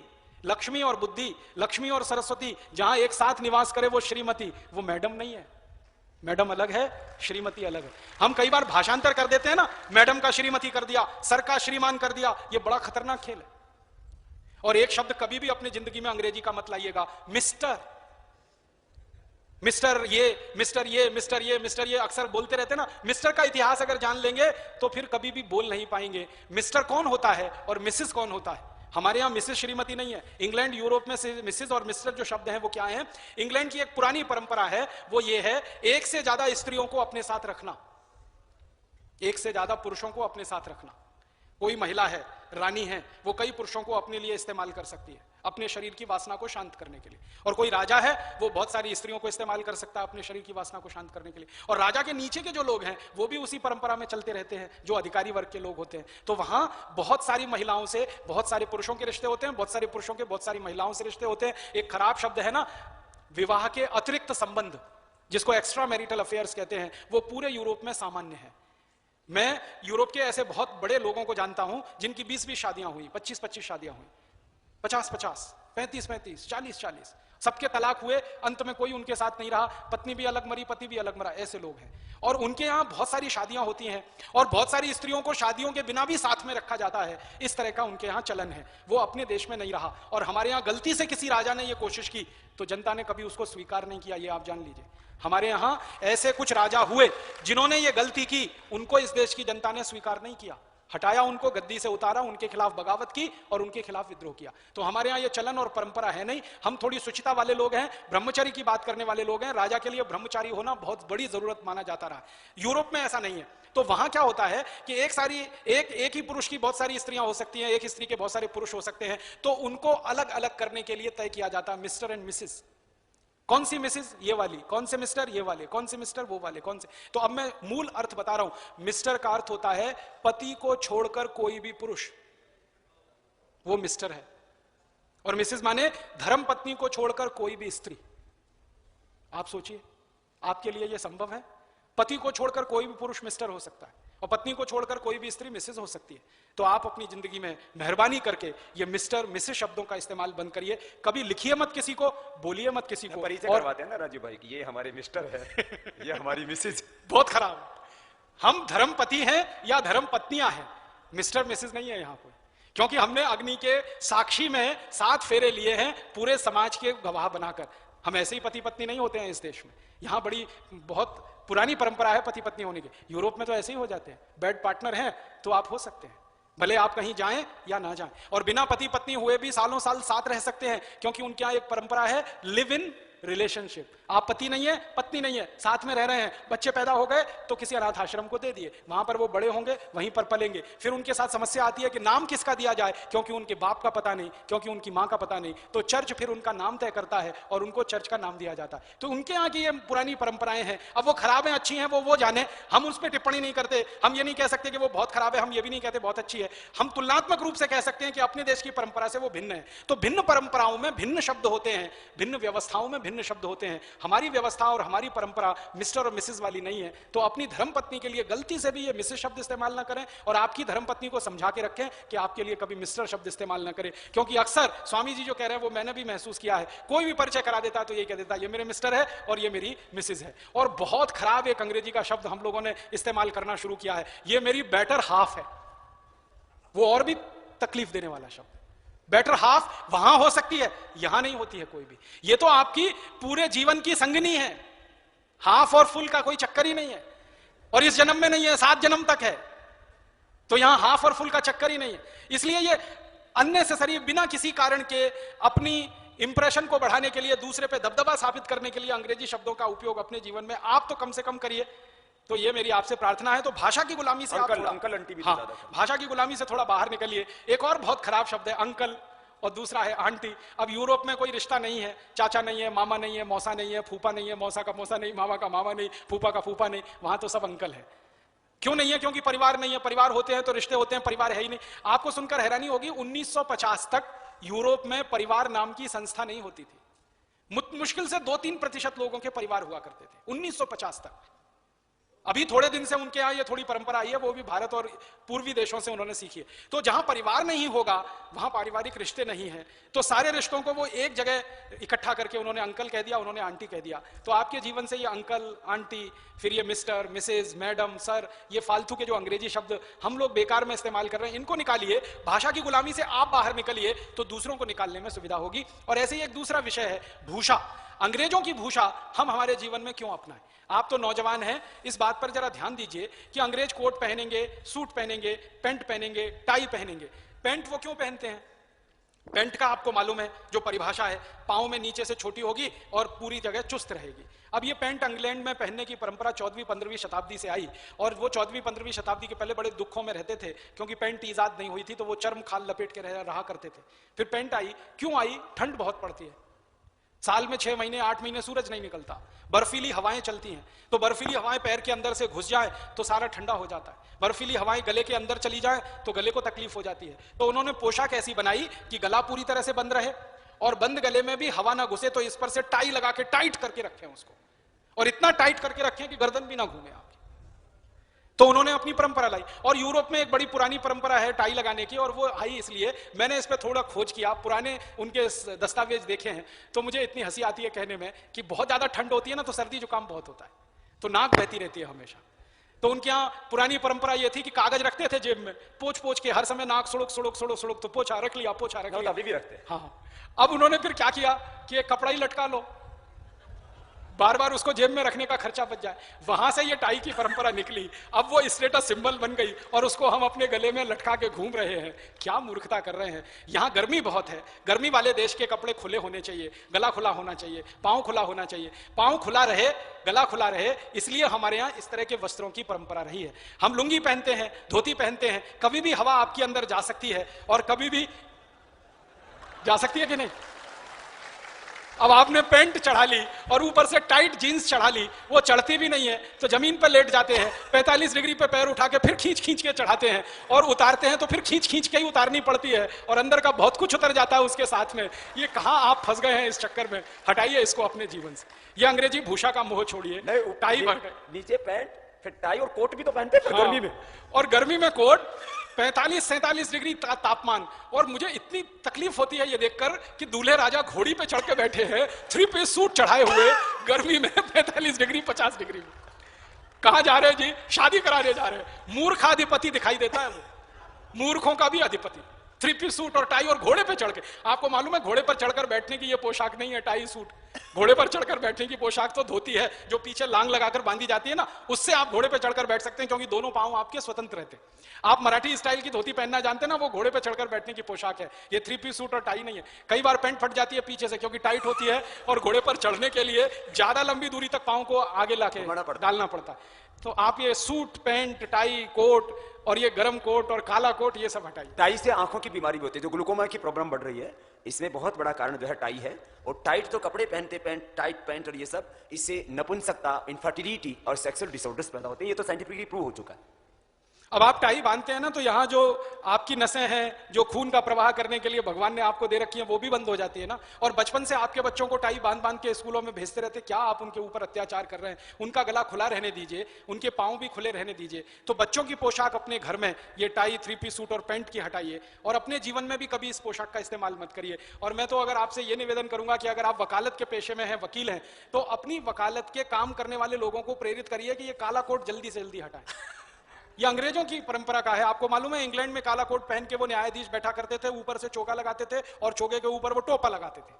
हाँ, देखा है ना, वो सब नकली विग वाला। वही हमारे हिंदुस्तान में आ गया। अब अंग्रेज चले गए, उनको गए हुए 62 साल हो गए हैं, अब हम वो काला कोट क्यों पहने? और आपको एक जानकारी दूं, बड़ी बड़ी रोचक जानकारी है कि वो जो चोगा पहनते थे ना, लंबा लंबा ढीला ढीला, उसमें जेब पीछे रहती थी, पीछे जेब, पीठ की तरफ। तो मैं ढूंढ रहा था, तब पता चला कि वो पीछे जेब इसलिए है कि किसी मुवक्किल का उन्होंने मुकदमा लड़ा, और मुवक्किल ने फीस तो दे ही दी, और ज्यादा खुश हुआ तो पीछे से डाल दे उनकी जेब में।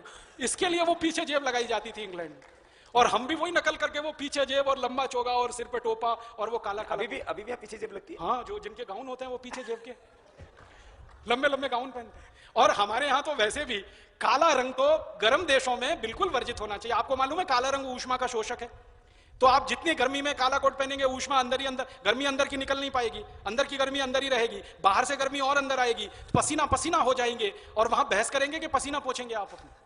और नीचे की अदालतों में तो बहस होती है तो पसीना पसीना तर हो जाता है, फिर कोर्ट पर वो पसीना गिरता है तो सफेद सफेद हो जाता है, और महीनों महीनों आप उसको धो नहीं सकते हैं, और उसमें इतनी बदबू आती है कि कोई पास खड़ा हो जाए तो वो परेशान हो जाए। ऐसे क्या आप जो है इस गुलामी को ढो रहे हैं? हटाइए। तो ये कहां से हटेगा? बार काउंसिल को आप निवेदन करिए। आप जानते हैं इस देश में एक बार काउंसिल है, उसको निवेदन करिए कि ये काले कोट को हटाने की बात बहुत पहले तय हो चुकी है। 1 बार नहीं, 2 बार नहीं, 3 बार नहीं, 4 बार नहीं, बार बार तय हो चुकी है। बार काउंसिल तय कर चुकी है, बस अभी हटा रहे हैं, अभी हटा रहे हैं, अभी हटा रहे हैं, अभी हटा रहे हैं, और वो आती नहीं निर्णय में। तो थोड़ा कोशिश करिए, प्रयास करिए, दबाव डालिए, उनके बीच में चर्चाएं चलाइए, और ये अपनी गुलामी तो कम से कम हम हटा दें, ढो दें। भूषा की गुलामी हटे, भाषा की हटे, फिर भोजन की गुलामी भी आप अपने जीवन से हटाइए। हमारी जिंदगी में अंग्रेजियत वाला बहुत सारा भोजन हम जबरदस्ती खा रहे हैं, जिसको बिना सोचे समझे। अब हम डबल रोटी खाते हैं, पाव रोटी खाते हैं। इंग्लैंड, यूरोप के लोग पाव रोटी खाते हैं, डबल रोटी खाते हैं, क्योंकि उनको रोटी बनाना नहीं आता। आपको मालूम है डबल रोटी, पाव रोटी उसी वस्तु से बनती है जिससे रोटी बनती है। गेहूं होता है ना, गेहूं का आटा निकालते हैं, आटे को छानते हैं तो मैदा बन जाती है, उस मैदे में से पाव रोटी बनती है, डबल रोटी बनती है। बस अंतर इतना है कि मैदे को सड़ाया जाता है, और सड़ाने के बाद उसमें फर्मेंटेशन की स्थिति आने के बाद उससे बनाया जाता है। हम हमारे यहाँ सड़ाते नहीं है, क्योंकि सड़ा हुआ भोजन करने की भारत में परंपरा नहीं है। हम ताजा आटा गूंथते हैं और तुरंत रोटी बना के खा के खत्म कर लेते हैं। उनके यहाँ आटा सड़ता रहता है, सड़ता रहता है, घंटों घंटों सड़ता है, दिनों दिन सड़ता है। सड़ने के बाद फिर उसको उसमें से खमीर जैसे निकलता है, फर्मेंट हो जाता है, तब जाके उससे पाव रोटी, डबल रोटी बनती है। और वो पाव रोटी, डबल रोटी 3-3 महीने पुरानी सब खाते। मैंने अमेरिका का हिसाब निकाला और यूरोप का हिसाब निकाला। गेहूं की फसल होके और किसी फ्लोर मिल में आटा बनने से शुरू होकर और डबल रोटी, पाव रोटी किसी ग्राहक तक पहुंचने में 3 महीना लग जाता है। तो 3-3 महीने पुराना उनका वो माल है, और उनकी मजबूरी है, उनको वही खाना है। हमारी कोई मजबूरी नहीं है। तो घर में ये डबल रोटी, पाव रोटी जैसी सड़े मैदे से बनने वाली चीजें जो अंग्रेजियत का प्रतीक है, इनको हटाइए। और अंग्रेजियत का प्रतीक क्या है? सॉस। टमाटर की चटनी ताजा बना के खाइए ना, सॉस खाने की क्या जरूरत है? उनके यहाँ ताजा टमाटर मिलता नहीं तो टमाटर की चटनी नहीं बन सकती। हमारे यहाँ तो ताजा टमाटर हर दिन मिलता है, हर दिन में 2 बार मिलता है, सुबह ताजा ले लो, शाम ताजा ले लो। तो हम घर में ताजा टमाटर की चटनी बनाकर खाएं। ये सॉस वगैरह की स्थिति में आप अपने घर को ना ले जाएं। तो डबल रोटी है, पाव रोटी है, सॉस है, और बेकरी के आइटम है। बेकरी के आइटम में एक बहुत बड़ी हमारे यहाँ बीमारी चल गई है, केक। हाँ, मिठाई के रूप में हम केक को खाने लगे। अब इंग्लैंड और यूरोप में कोई मिठाई बनाने की परंपरा नहीं है, इसलिए वो बेचारे केक खाते हैं, और केक उनके पास एक और एक ही मिठाई है, मजबूरी में खाते हैं। हमारे यहाँ तो दूध की मिठाई है, खोवे की मिठाई है, और दूध की 85 किस्म की मिठाइयाँ, खोवे की 85 किस्म की, बेसन की 85 किस्म की। यहाँ तो मिठाइयों की कोई कमी नहीं है, तो ताजा मिठाई बनवा के लाइए, केक वगैरह मत लाइए। और बच्चों का जन्मदिन मनाते हैं तो अंग्रेजी परंपरा से मत मनाइए। कहीं से केक ले आए, फिर मोमबत्ती ले आए, केक के चारों तरफ मोमबत्ती लगाई, फिर उसको दिया सलाई से जलाया, फिर फूंक मार के बुझाया। अगर बुझाना ही था तो जलाया क्यों? ना इसलिए जलाए ना कि जल्दी मर जाए। हे भगवान, हमारे बच्चे की जीवन ज्योत जल्दी बुझ जाए, इसके जीवन में उजाला नहीं अंधेरा आए। हम तो बोलते हैं असतो माँ सदगमय तमसो माँ, अंधकार से प्रभु हमें, भगवान हमको प्रकाश की ओर ले चलो। और ये जन्मदिन मना के बोलते हैं कि हे भगवान हमें प्रकाश से अंधेरे में धकेल दो, जीवन ज्योत जो जल रही है बुझ जाए। उल्टे उल्टे काम करते हैं। और वो 12 बजे मनाते हो, 12 बजे रात को 12 बजे का ये जो आप कर रहे हैं बच्चों का जन्मदिन मनाने के लिए केक लाना फिर मोमबत्ती, आज से ही बंद कर दीजिए। मन में संकल्प लीजिए कि हमारे घर के बच्चों के भाई बहनों के जन्मदिन तो हम नहीं मनाएंगे। अरे 12 बजे वाला भी खतरनाक है। ये 12 बजे पता है कैसे मनाते हैं? जब हिंदुस्तान में सुबह के 5:30 बजे होते हैं, तब यूरोप में, इंग्लैंड में खास करके कितने बजे होते हैं? 12 बजते हैं। ये वहां का समय है। तब हिंदुस्तान वालों ने जब कहा सुबह हो गई, तो वो उन्होंने, अंग्रेजों ने समझा सुबह हो गई, क्योंकि वहां 8-9 महीने तो सूरज उगता ही नहीं। तो वो हमसे एक चीज उनको पता लगी कि सुबह कब होती है, तो उन्होंने सोचा कि जब भारत वाले बोले तभी सुबह होती है, तो उन्होंने हमारी सुबह रात को 12 बजे मान के 12 बजे काम करने शुरू कर दिए। और हिंदुस्तानियों ने कहा वो 12 बजे मनाते, अपने को भी 12 बजे ही मनाना है। ये उल्टा काम शुरू हो चुका है। जन्मदिन मनाए, शादी की वर्षगांठ मनाए 12 बजे। मैंने कहा क्यों? बोले सुबह होती है। मैंने कहा सुबह नहीं होती तो रात होती है। तो मैंने ये बहुत उल्टा काम प्रचलन। माने हमारे यहाँ 5:30 बजे हम दिन का सुबह मनाए, उस समय अपना जन्मदिन और हवन करके शुरू करें अपनी सारी चीजें, तो वो तो बात समझ में आती है। हमारे यहाँ बजे 5:30, वहां बजे 12, उन्होंने 12 बजे मनाना शुरू कर दिया, हमने 12 बजे जन्मदिन मनाना शुरू कर दिया। ये बड़े घरों में रोज हो रहा है खड़ा। और एक बड़ी बीमारी आ गई है अपने समाज में, रात को 12 बजे शादियां कर रहे हैं। शादी जैसा पवित्र काम, शादी जैसा उत्साह देने वाला काम, शादी जैसा परिवार को बढ़ाने वाला काम, समाज में आपकी स्थापना कराने वाला काम, सब कुछ आप में देने की व्यवस्था करने वाला काम सबसे अच्छे समय पर होना चाहिए। रात को 9-10 बजे बारात बैंड बाजे लेके घुड़ घुड़ वो चलते हैं, और रात को 12 बजे उनकी शादियां होती। और कैसे कैसे मूर्ख लोग हैं, ब्रास बैंड लेके चलते हैं। आप जानते हैं शादियों में आगे वो बैंड पार्टी चलती है ना, क्या कहते हैं उसको? ब्रास बैंड ही कहते हैं ना, BRASS, ब्रास और BA। ये ब्रास बैंड पता है क्या होता है? इंग्लैंड की फौज जब किसी पर हमला करने के लिए जाती थी तो उसके साथ आगे ब्रास बैंड चलता था। अंग्रेजों की फौज जब किसी दुश्मन पे हमला करने जाएगी तो ब्रास बैंड आगे चलेगा। पता क्यों चलेगा? वो कहते हैं कि इससे सिपाही जागरूक अवस्था में रहें। इतना तेज पीटते रहो तो कानों में उनके शोर शोर शोर शोर, वो सो ना जाएं, आलस्य में ना आ जाएं, तंद्रा में ना आ जाएं, कभी भी ढीले ना पड़ जाएं, कहीं पे खड़े ना रह जाएं। इसके लिए उनके पांव में कदम ताल के साथ ब्रास बैंड चलाने की परंपरा है। और हम मूर्खों के मूर्ख शादियां करने के लिए ब्रास बैंड को आगे लेके ढम ढम ढम ढम कान फोड़ फोड़ के अपना सत्यानाश, पड़ोसियों का सत्यानाश। मेरी आपको हाथ जोड़कर विनती है कि जो शादियां करने वाले यहाँ कार्यकर्ता बैठे हैं, जिनको नहीं करनी है वो तो बहुत अच्छे हैं, उनके लिए जिंदाबाद। जिनको करनी है उनके बैंड नहीं बजेंगे, तो आप बैंड मत बजवाना अपनी शादी में। और जिन्होंने कर लिया, गलती हो गई, वो प्रायश्चित कर लेना। और प्रायश्चित का एक ही तरीका है कि जब किसी दूसरे की शादियों में आप जाएं, बारात में शामिल हो, तो कम से कम कहना भैया ये ब्रास बैंड नहीं बजाया जाता, ये तो इंग्लैंड में हमला करने के लिए जब आर्मी चलती थी उसके आगे आगे इसको चलाने की परंपरा है। हम किसी पे हमला करने नहीं जा रहे हैं, हम किसी को लूटने नहीं जा रहे हैं, दूसरे से रिश्ता जोड़ने जा रहे हैं। अपना कान फोड़ो, पड़ोसियों का कान फोड़ो, सड़क पर खड़े हुए। और इतना गंदा बचता है, इतना बेस्वाद होता है, इतना बेडौल होता है कि उसकी क्या बात करें। तो अपने जीवन से थोड़ा भाषा की गुलामी निकालें, भूषा की गुलामी निकालें, व्यवहार की गुलामी निकालें, भोजन की गुलामी निकालें। और एक गुलामी और है अंग्रेजियत की, भेषज की गुलामी, औषधियों की गुलामी। जरा जरा सी बात में हम भाग जाते हैं किसी डॉक्टर के पास, जुकाम की दवा ले लो कोल्डारिन, सर्दी की दवा ले लो एस्पिरिन, सिरदर्द की दवा ले लो डिस्प्रिन, तो नोवाल्जिन, तो स्ट्रेप्टोमाइसिन, पैरासीटामोल। ये सब विदेशी दवाएं क्यों आप बार बार खाते हैं? आपको तो बंदी करना पड़ेगा। आप तो भारत स्वाभिमान के साथ जुड़े हैं, पतंजलि योग पीठ के साथ जुड़े हैं, तो पहला तो आपको बीमार होना ही नहीं है। किसी भी स्थिति में हमेशा स्वस्थ रहना है। हर दिन आप योग करेंगे, प्राणायाम करेंगे, स्वस्थ तो रहेंगे ही, दूसरों को भी स्वस्थ बनाना। जो गलती से कभी हो जाए कोई थोड़ी बहुत बीमारी, तो आयुर्वेदिक दवाओं का ही उपयोग करना है आपको अपने जीवन में। और विशेष रूप से जो घरेलू दवाएं हैं, जो रसोई घर में है, उनका उपयोग करना। आचार्य बालकृष्ण जी रोज बताते हैं टेलीविजन चैनल पर, उन दवाओं की सूची बनाकर आप रखिए। और यहां पर जड़ी बूटी रहस्य करके पुस्तक छप चुकी है, उसमें सारी विस्तार से जानकारी है। तो आपके जीवन में दवाओं की गुलामी खत्म हो ही जानी चाहिए। भाषा की, भूषा की, भोजन की, भेषज की, दवाओं की, ये सारी गुलामी खत्म हो। और कुछ नियमों की गुलामी भी खत्म करिए, जिनमें से एक नियम अभी थोड़ी देर पहले बताया कि रात के 12 बजे हर शुभ काम शुरू करने की हमने जो गलत परंपरा डाली है, ये अंग्रेजी नियम है, ये भारतीय नियम नहीं है। हमारे यहाँ ब्रह्म मुहूर्त से दिन शुरू होता है और ब्रह्म मुहूर्त में सारे नए काम करने की परंपरा होती है। सुबह या शाम गोधूली वेला होती है, जिसमें शाम हो रही है और रात आ रही है, दोनों के बीच का समय है, सबसे उत्तम समय माना जाता है। तो ऐसे समय पर अपने काम करने की परंपराएं डालिए, तो नियम भी उसमें बदलिए। अब एक छोटी सी और बात आपसे कहना चाहता हूं कि हमारे यहाँ गुलामी और किस किस की है। बहुत दिल को चोट पहुंचती है, कचोट लगती है जब ये बात मैं कहता हूं कि अंग्रेज आए थे लूट करने, मारामारी करने, बर्बादी करने, हमको पूरी तरह से खत्म करने के लिए। और जिन अंग्रेजों ने सबसे ज्यादा ये काम किए हैं, उन अंग्रेजों को हम कभी भूलते नहीं। मैं सबसे ताजा नाम लेके कहता हूं, एक अंग्रेज आया इस देश में, उसका नाम था माउंटबेटन। आपको मालूम है माउंटबेटन आया नहीं, उसको ब्रिटेन की संसद से बाकायदा भेजा गया। ब्रिटेन की संसद ने प्रस्ताव पारित करके माउंटबेटन को भारत का गवर्नर जनरल बनाया। और प्रस्ताव पारित करते समय क्या बात लिखी गई उसमें कि भारत में सत्ता का हस्तांतरण जब होगा तो इससे ज्यादा उपयुक्त कोई व्यक्ति नहीं हो सकता, माउंटबेटन से ज्यादा उपयुक्त कोई व्यक्ति नहीं हो सकता, इसलिए इसको भेजा जाए। कारण क्या है? कारण उसके बारे में ब्रिटेन की संसद में यह कहा गया, बहुत संकेत में कह रहा हूं, ज्यादा स्पष्ट नहीं कह सकता इस बात को। कारण यह बताया गया ब्रिटेन की संसद में कि माउंटबेटन की जो पत्नी है एडविना, वो भारत के कई नेताओं को संभाल सकती है। इसमें हंसी मत, ये बहुत गंभीर बात, शर्म की बात, शर्म की बात। माउंटबेटन की जो पत्नी है एडविना माउंटबेटन, वो भारत के कई नेताओं को संभाल सकती है। अब संभालने का अर्थ आप समझ लीजिए वो क्या क्या कर सकती है। तो भारत के कई नेताओं को संभाल सकती है, और जिन नेताओं को ये संभाल सकती है वो ही सबसे ज्यादा टेढ़े हैं भारत में, वो ही सबसे ज्यादा टेढ़े हैं, उन्हीं को ये संभाल सकती है। इसलिए माउंटबेटन को भारत भेजना बहुत जरूरी है। तो ऐसी तय करके माउंटबेटन को भारत भेजा गया। आते ही उस आदमी ने आग लगाई। आग पता है क्या लगाई? जिन्ना को एक तरफ खड़ा किया और जिन्ना को कहना शुरू किया, तुम पाकिस्तान की मांग करो ना, हम दिलवाएंगे ना तुमको पाकिस्तान। माउंटबेटन जिन्ना को बुलाता है और बार बार कहता है तुम पाकिस्तान की मांग खड़ी करो ना, हम दिलवाएंगे तुम्हें पाकिस्तान। आपको मालूम है जिन्ना पाकिस्तान नहीं मांग रहा था, ना मुसलमान था, जिन्ना पाकिस्तान नहीं मांग रहा था, जिन्ना के नजदीकी मुसलमान पाकिस्तान नहीं मांग रहे थे।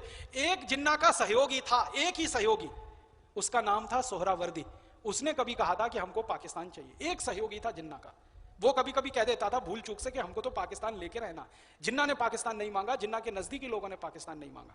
और माउंटबेटन ने आके जिन्ना को इतना इतना चढ़ाया, इतना चढ़ाया, पाकिस्तान मांगो, पाकिस्तान मांगो, घंटों घंटों जिन्ना की माउंटबेटन से मीटिंग होती है और उसमें उसको भड़काया जाता है, उसमें वो भड़कता है, उसमें जो भड़कता है उसमें। और भारत के कांग्रेस के नेताओं को जब मिलता था माउंटबेटन, तो भारत के कांग्रेसी नेताओं को यह समझाता था कि तुम इन मुसलमानों को कहां सिर पे ढोगे, ये तुम्हारे लिए खाट खड़ी कर देंगे, ऐसा कर देंगे, वैसा कर देंगे, तुम्हारी परंपरा इनसे अलग है, इनकी परंपरा तुमसे अलग है। तो कांग्रेसी नेताओं को इस तरह से भड़काता था माउंटबेटन। भड़काने वाला गवर्नर जनरल इस देश में आया और भड़काते भड़काते भड़काते भड़काते और उसकी पत्नी का भारत के नेताओं के लिए इस्तेमाल करते करते उसने इस देश के 2 टुकड़े करा दिए।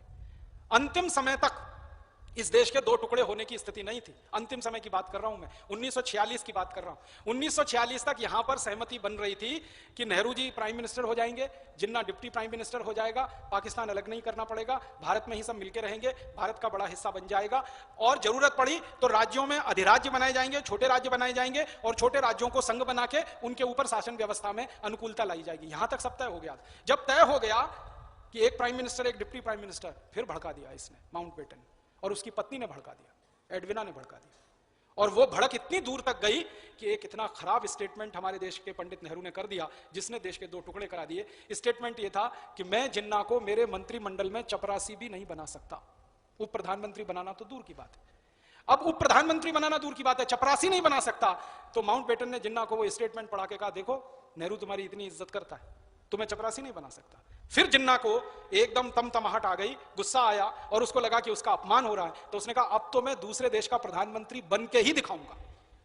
और उस जिद में अंग्रेजों का आग में घी डालना, भारत के नेताओं को भड़काना, और फिर इस तरह का स्टेटमेंट आ जाना, उसने इस देश के 2 टुकड़े करा दिए और 2 टुकड़े होने के लिए कानून बनवा दिया। और मुझे दुख है, उस कानून का नाम रखा Indian independence act. Indian independence act कोई कानून नहीं है, एक देश के 2 टुकड़े करने वाला कानून है। पाकिस्तान अलग बनेगा, भारत अलग बनेगा, दोनों मिलकर कॉमनवेल्थ में एक मेंबर कंट्री की तरह से एंट्री करेंगे, ये इंडियन इंडिपेंडेंस एक्ट में। तो जिस आदमी ने ये सारा खेल कराया, माउंटबेटन ने, उस माउंटबेटन के बारे में आजादी मिलने के बाद क्या होना चाहिए था? पूरे देश के बंटवारे का जिम्मेदार एक अंग्रेज अधिकारी माउंटबेटन, उसकी धर्मपत्नी और पूरी अंग्रेज व्यवस्था, उनकी ब्रिटेन की संसद जिसने हमारे अखंड देश को खंड खंड तोड़ा, बांट दिया, उस माउंटबेटन के पत्र, उसके फोटोग्राफ, उसकी स्मरण की हुई चीजें अगर हिंदुस्तान में सजाकर रखी जाए तो आपका खून नहीं खोलेगा? आपको गुस्सा नहीं आना चाहिए? हमारे अखंड देश को बांट दिया, और बांटा ही नहीं, कत्लेआम मचवा दिया इस देश में। आपको मालूम है दुनिया के किसी भी देश में 1.5 वर्षों में इतना बड़ा कत्लेआम नहीं हुआ जो भारत में हुआ। 1946 अगस्त से शुरू होकर 1947 दिसंबर तक चला। लाखों लाखों लोग कत्ल किए गए इस देश में। यहां हिंदुस्तान में कत्ल किए गए, उधर पाकिस्तान में कत्ल किए गए, और कत्लेआम मचा वो एक तरफ है लाखों लोगों का। लाखों लोग शरणार्थी हो गए जिंदगी भर के लिए। लाखों लोगों को पाकिस्तान छोड़कर भारत में आना पड़ा, और भारत के बहुत सारे लोगों को छोड़कर पाकिस्तान में जाना पड़ा। आपको मालूम है वो शरणार्थी आज तक इस देश में अलग अलग शहरों में अलग अलग कॉलोनियां बसाकर रह रहे, जिनका घर हमेशा के लिए छूट गया, संपत्तियां हमेशा के लिए छूट गई, रिश्ते हमेशा के लिए बट गए, उनके परिवार हमेशा के लिए बट गए। लाखों लोगों ने कत्लेआम सहा है। मां बहन बेटियों के साथ जो बलात्कार हुए हैं वो पूरी दुनिया में किसी देश में उदाहरण नहीं मिलता जो उन दिनों में हुए। एक दूसरे की गर्दनें काटी हैं, एक दूसरे के सिर काटे हैं। इतनी हैवानियत भरी वो समय की तारीख है। और जिस व्यक्ति के कारण ये सारा का सारा हुआ, मुझे बहुत दुख है और अफसोस है कि वो माउंटबेटन के चित्र आज भी हिंदुस्तान में जगह जगह लगे हुए। हमारे देश में इस पे ताली बजाने की बात है, उसके चित्र लगे हुए। हमारे देश में जगह जगह उसके चित्र लगे हुए। भारत देश की संवैधानिक शीर्ष संस्थाएं, उनमें माउंटबेटन के चित्र लगे हुए। हमारे देश के आर्काइव्स में माउंटबेटन के चित्र लगे हुए। हमारे देश के म्यूजियम्स में जगह जगह वो चीजें रखी हुई हैं। खून खौलाती हैं वो सब चीजें। हटा देना चाहिए था, उनको मिटा देना चाहिए था। माउंटबेटन की सारी स्मृति को दिल दिमाग से और इस देश की तारीख में से मिट जाना चाहिए था 15 अगस्त 1947 के बाद। हमने नहीं मिटाया, वो आज तक जीवित है और हमारी छाती पर मूंग दलते जैसा हमें महसूस कराती है। ये गुलामी की निशानी हमें बहुत जल्दी हटानी पड़ेगी। एडविना की बहुत सारी निशानियां दिल्ली में हैं। इन सारी निशानियों को हटा के हम बहुत विनम्रतापूर्वक अंग्रेजों को कहेंगे कि एडविना से संबंधित जो कुछ यहां पड़ा हुआ है, माउंटबेटन से संबंधित जो कुछ पड़ा हुआ है, आप इसको या तो मंगा लीजिए, हम उनको समय दे सकते हैं, और नहीं तो जला के फेंक दीजिए। वो याद करने लायक नहीं है, वो स्मरण में रखने लायक नहीं है, वो स्मृति में दर्ज करने लायक नहीं। कोई ये कहे ना कि जिन्ना ने पाकिस्तान बनाया, जिन्ना मुसलमान था ही नहीं, तो आप कहेंगे क्या था? शराब पीता था, वो मांस खाता था, मांस और मांस जो है सुअर का मांस खाता था, और स्वामी जी सबसे खराब काम करता था ब्याज पर पैसे देने का, हराम माना जाता जो हराम है इस्लाम में। पूरा खानदान जिन्ना का ब्याज पर पैसे चलाकर अपनी जीवन चलाने वाला खानदान था। ब्याज पर पैसे चलाना, शराब पीना, मांस खाना, और वो मांस खाना जो इस्लाम में वर्जित है, वो सब। और नमाज पढ़ना नहीं कभी। हम तो मानते हैं ना पक्का नमाजी है तभी तो मुसलमान होगा। 5 वक्त की जो नमाज नहीं पढ़े वो मुसलमान कैसा? वो अपने अल्लाह को याद ना करे वो मुसलमान कैसा? और आपको एक और बात बताता हूं, हिंदुस्तान के मुसलमानों का नेता नहीं रहा कभी भी जिन्ना। इस देश के मुसलमानों ने कभी भी अपना नेता नहीं माना जिन्ना को। पाकिस्तानियों ने भी नहीं माना। हाँ, और कभी भी पाकिस्तान जिन्होंने नहीं मांगा उनको जबरदस्ती दे दिया। ये जो सिंध का इलाका है ना, ये जो पंजाब का इलाका है, सिंध पंजाब पूरा प्रांत, और ये बलूचिस्तान पूरा जिसको फ्रंटियर प्रोविंस कहते हैं, इन्होंने कभी भी सपने में भी पाकिस्तान नहीं मांगा। एक खतरनाक अंग्रेज ने जबरदस्ती उनको पाकिस्तान दे दिया। उस अंग्रेज का नाम था रेड क्लिफ। इसी का सहयोगी था माउंटबेटन का। रेड क्लिफ को भेजा गया ब्रिटिश पार्लियामेंट से ये कह के आप जाओ और आपकी मर्जी से भारत और पाकिस्तान के बीच में सीमा रेखा खींच दो। आपकी मर्जी से, सुनिए शब्द को ध्यान से, ब्रिटिश संसद में प्रस्ताव हुआ, रेड क्लिफ को कहा गया कि आप जाओ, आपकी मर्जी से भारत पाकिस्तान के बीच में लाइन खींच दो। आ गया और उसने भारत के नेताओं को 2, 4, 5 को संपर्क किया, भाई मुझे ये काम मिला है, मुझे रेखा खींचनी है, बंटवारा करना है, ये भारत की सीमा, ये पाकिस्तान की सीमा। तो लोगों ने विरोध किया कि भाई तुम ऐसे कैसे लाइन खींच सकते हो, तुम होते कौन हो ये तय करने वाले कि ये भारत की सीमा, ये पाकिस्तान की सीमा। उसने कहा मेरी अथॉरिटी है, ब्रिटिश पार्लियामेंट ने मुझे कहा है। तो भारत के लोगों ने कहा कि ब्रिटिश पार्लियामेंट की हम नहीं मानते और हम तो अब आजाद हो रहे हैं, आजाद होने के बाद हम तय कर लेंगे कि कौन सा इलाका भारत का, कौन सा पाकिस्तान का, तुम जाओ, तुम्हारी हमें जरूरत नहीं है। तो माउंटबेटन की शह पाकर, उसकी मदद लेकर रेड क्लिफ ने अपनी मर्जी से मनमाने तरीके से एक लाइन खींच दी, वही हमारे देश की सीमा रेखा हो गई। और दुर्भाग्य से उसको रेड क्लिफ लाइन ही कहते, नाम भी वही पड़ गया। भारत और पाकिस्तान की जो सीमा रेखा है ना, उसका नाम है रेड क्लिफ लाइन, और दस्तावेजों में रेड क्लिफ लाइन ही दर्ज है, भारत पाकिस्तान सीमा रेखा। वो रेड क्लिफ से हमारा कोई संबंध नहीं हो सकता, उससे हमारे कोई रिश्ते नहीं बन सकते।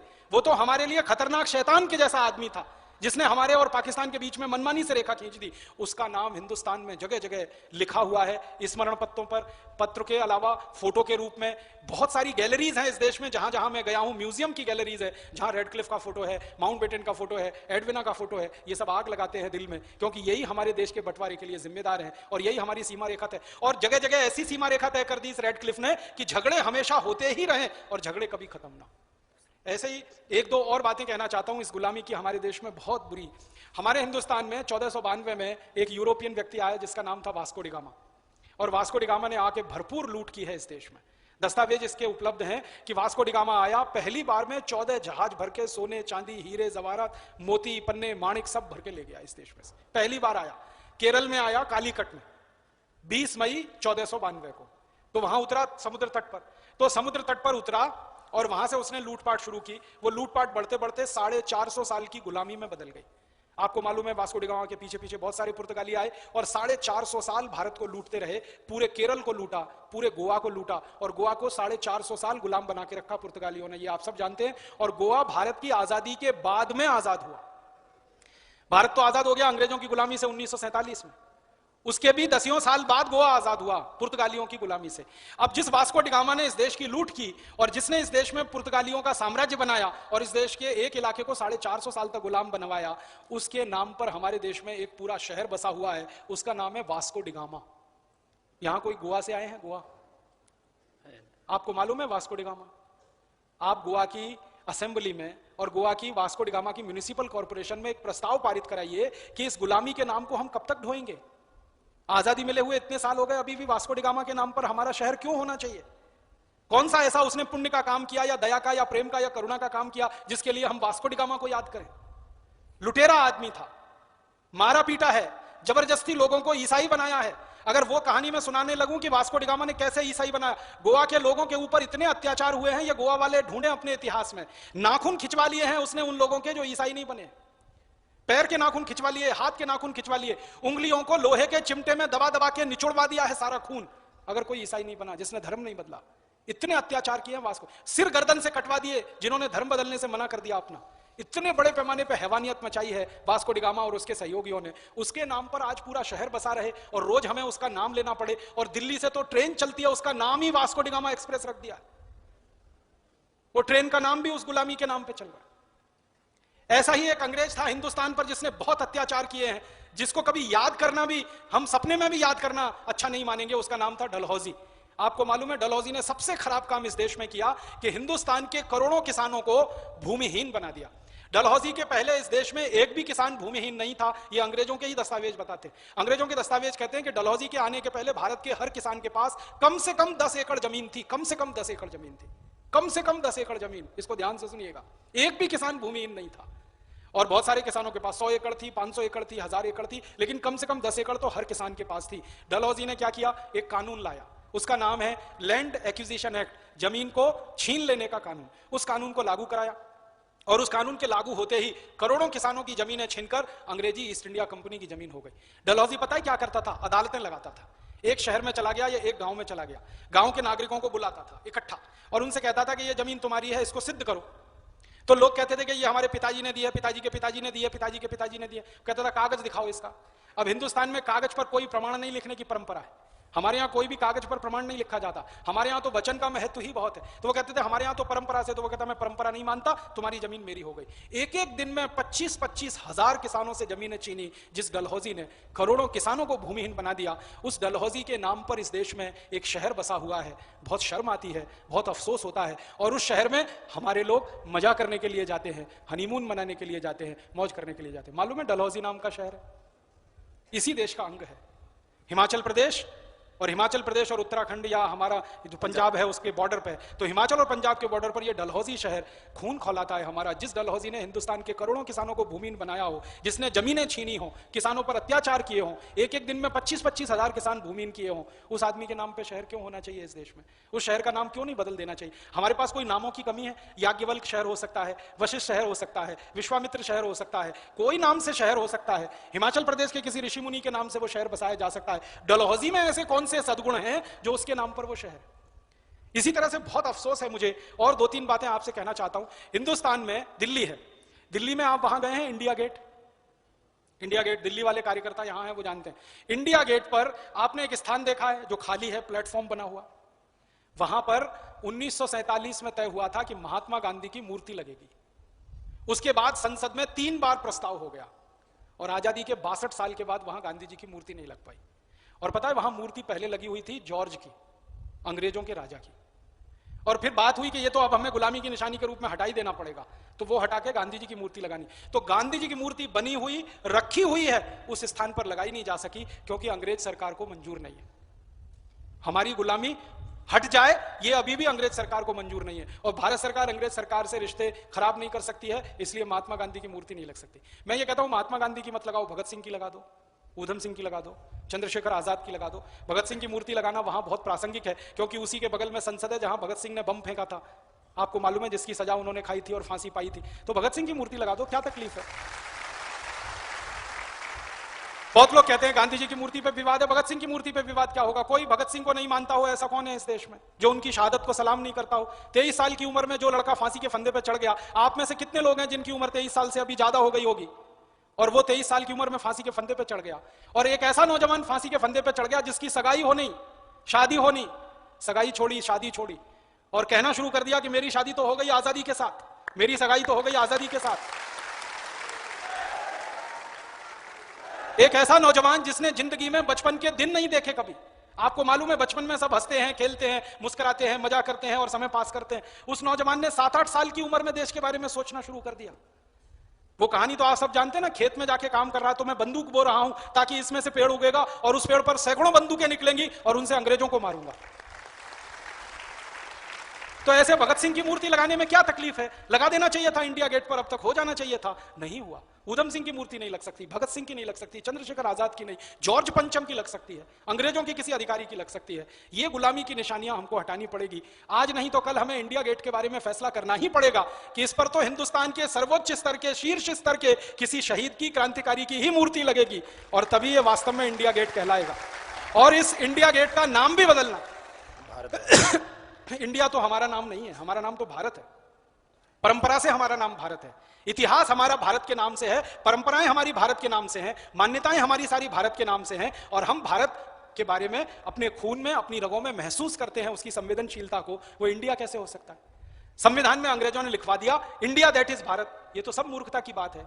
भारत दैट इज इंडिया वो तो समझ में आता है अंग्रेजों के लिए, क्योंकि उनको भारत समझ में नहीं आता। उनको इंडस वैली सिविलाइजेशन समझ में आती है, सिंधु घाटी सभ्यता समझ में नहीं आती। तो सिंधु घाटी सभ्यता को इंडस वैली कर दिया उन्होंने अपनी सुविधा के लिए, और उस इंडस में से इंडिया बना दिया अपनी सुविधा के लिए। अब वो इंडिया को हम क्यों ढोएंगे, अपने कंधे पे रखकर उसकी अर्थी को कहां लेके जाएंगे। आजादी के 62 साल में तो हमको यह तय करना ही पड़ेगा कि Bharat that is Bharat, Bharat that was Bharat, पहले भारत था, आज भी भारत है, भविष्य में भी भारत रहेगा। ये तो गलती से थोड़े दिनों के लिए इंडिया हो गया, तो इंडिया भी हमको हटाना, और हिंदुस्तान के हर कानून में से इंडिया हटाना। हमारे कानून की किताबों में जहां जहां इंडिया है हर जगह से इंडिया हटाना।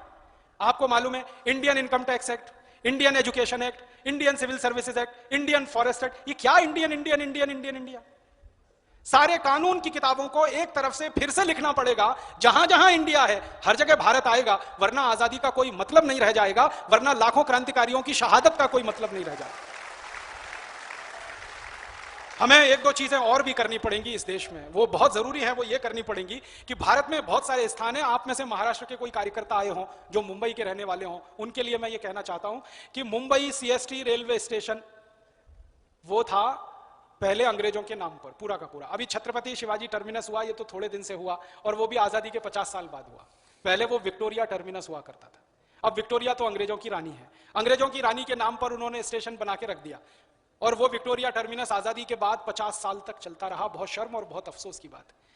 एक दिन झटके में आकर महाराष्ट्र विधानसभा ने तय किया कि अब ये विक्टोरिया टर्मिनस नहीं रहेगा, ये छत्रपति शिवाजी टर्मिनस हो जाएगा। तो मैं उन सब नेताओं का आभारी हूं, महाराष्ट्र के उन सब नेताओं को धन्यवाद देता हूं, उन सबके साहस की मैं प्रशंसा करता हूं जिन्होंने गुलामी के नाम को हटाया, विक्टोरिया टर्मिनस और छत्रपति शिवाजी टर्मिनस बना। लेकिन उन्हीं नेताओं को एक निवेदन और करता हूं कि अभी गुलामी अधूरी है, अभी पूरी निशानियां मिटी नहीं है। आप जाइए छत्रपति शिवाजी टर्मिनस स्टेशन पर, कितने अंग्रेज अधिकारियों की मूर्तियां वहां लगी हुई है, उनको भी हटाना है वैसे ही जैसे विक्टोरिया टर्मिनस हमने हटाया है वहां से। अधूरा काम है। जिन अंग्रेज अधिकारियों ने अत्याचार किए हैं मुंबई पर, उनकी मूर्तियां लगी हुई हैं मुंबई रेलवे स्टेशन पर। एक बहुत खतरनाक और बहुत ही तकलीफ देने वाला अंग्रेज हुआ करता था, एल्फिंस्टन। अंग्रेज गवर्नर बन गया, मुंबई में आ गया और उसने जो अत्याचार मचाया है, जैसे डलहौजी ने जमीन छीनने का काम इधर उत्तर भारत में किया, वैसे एल्फिंस्टन ने पूरे महाराष्ट्र के किसानों की जमीन छीनने का काम किया। वो एल्फिंस्टन इतना ही अत्याचारी था जितना डलहौजी था, उसमें कोई कमी नहीं थी। उस एल्फिंस्टन की मूर्तियां, उस एल्फिंस्टन के फोटो अभी भी मुंबई में जगह जगह पर है और उसके नाम पर एक स्टेशन भी है, एल्फिंस्टन रोड। उसके नाम पर एक कॉलेज भी है, एल्फिंस्टन कॉलेज। तो ये एल्फिंस्टन कॉलेज का नाम बदलना है, एल्फिंस्टन रोड का नाम बदलना है और कम से कम अत्याचारी अंग्रेजों की मूर्तियां तो पूरी तरह से हटा ही देनी है और उन सब स्थानों पर हमें क्रांतिवीरों की मूर्तियां लगानी है। महाराष्ट्र में क्रांतिवीरों की कोई कमी नहीं है जिनकी मूर्तियां वहां नहीं लग सकती हैं। आपको मालूम है, एक एक से क्रांतिकारी महाराष्ट्र में हुए। एक ही एक परिवार के तीनों भाई चाफेकर बंधु एक साथ हिंदुस्तान की क्रांति के लिए निकल पड़े। ऐसे ऐसे परिवार महाराष्ट्र में हुए। हिंदुस्तान में किसी से यह पूछो कि एक ही परिवार के 3 प्रधानमंत्री, फट से बता देगा। और उसी को पूछ लो कि एक ही परिवार के 3 बेटे तीनों फांसी पे चढ़ गए हो, ऐसा परिवार बता दो। गिने चुने लोगों को मालूम है चाफेकर बंधु। तो चाफेकर बंधुओं की मूर्तियां होनी चाहिए वहां पर जहां मुंबई सीएसटी पर अंग्रेज अधिकारियों की मूर्तियां लगी हुई हैं।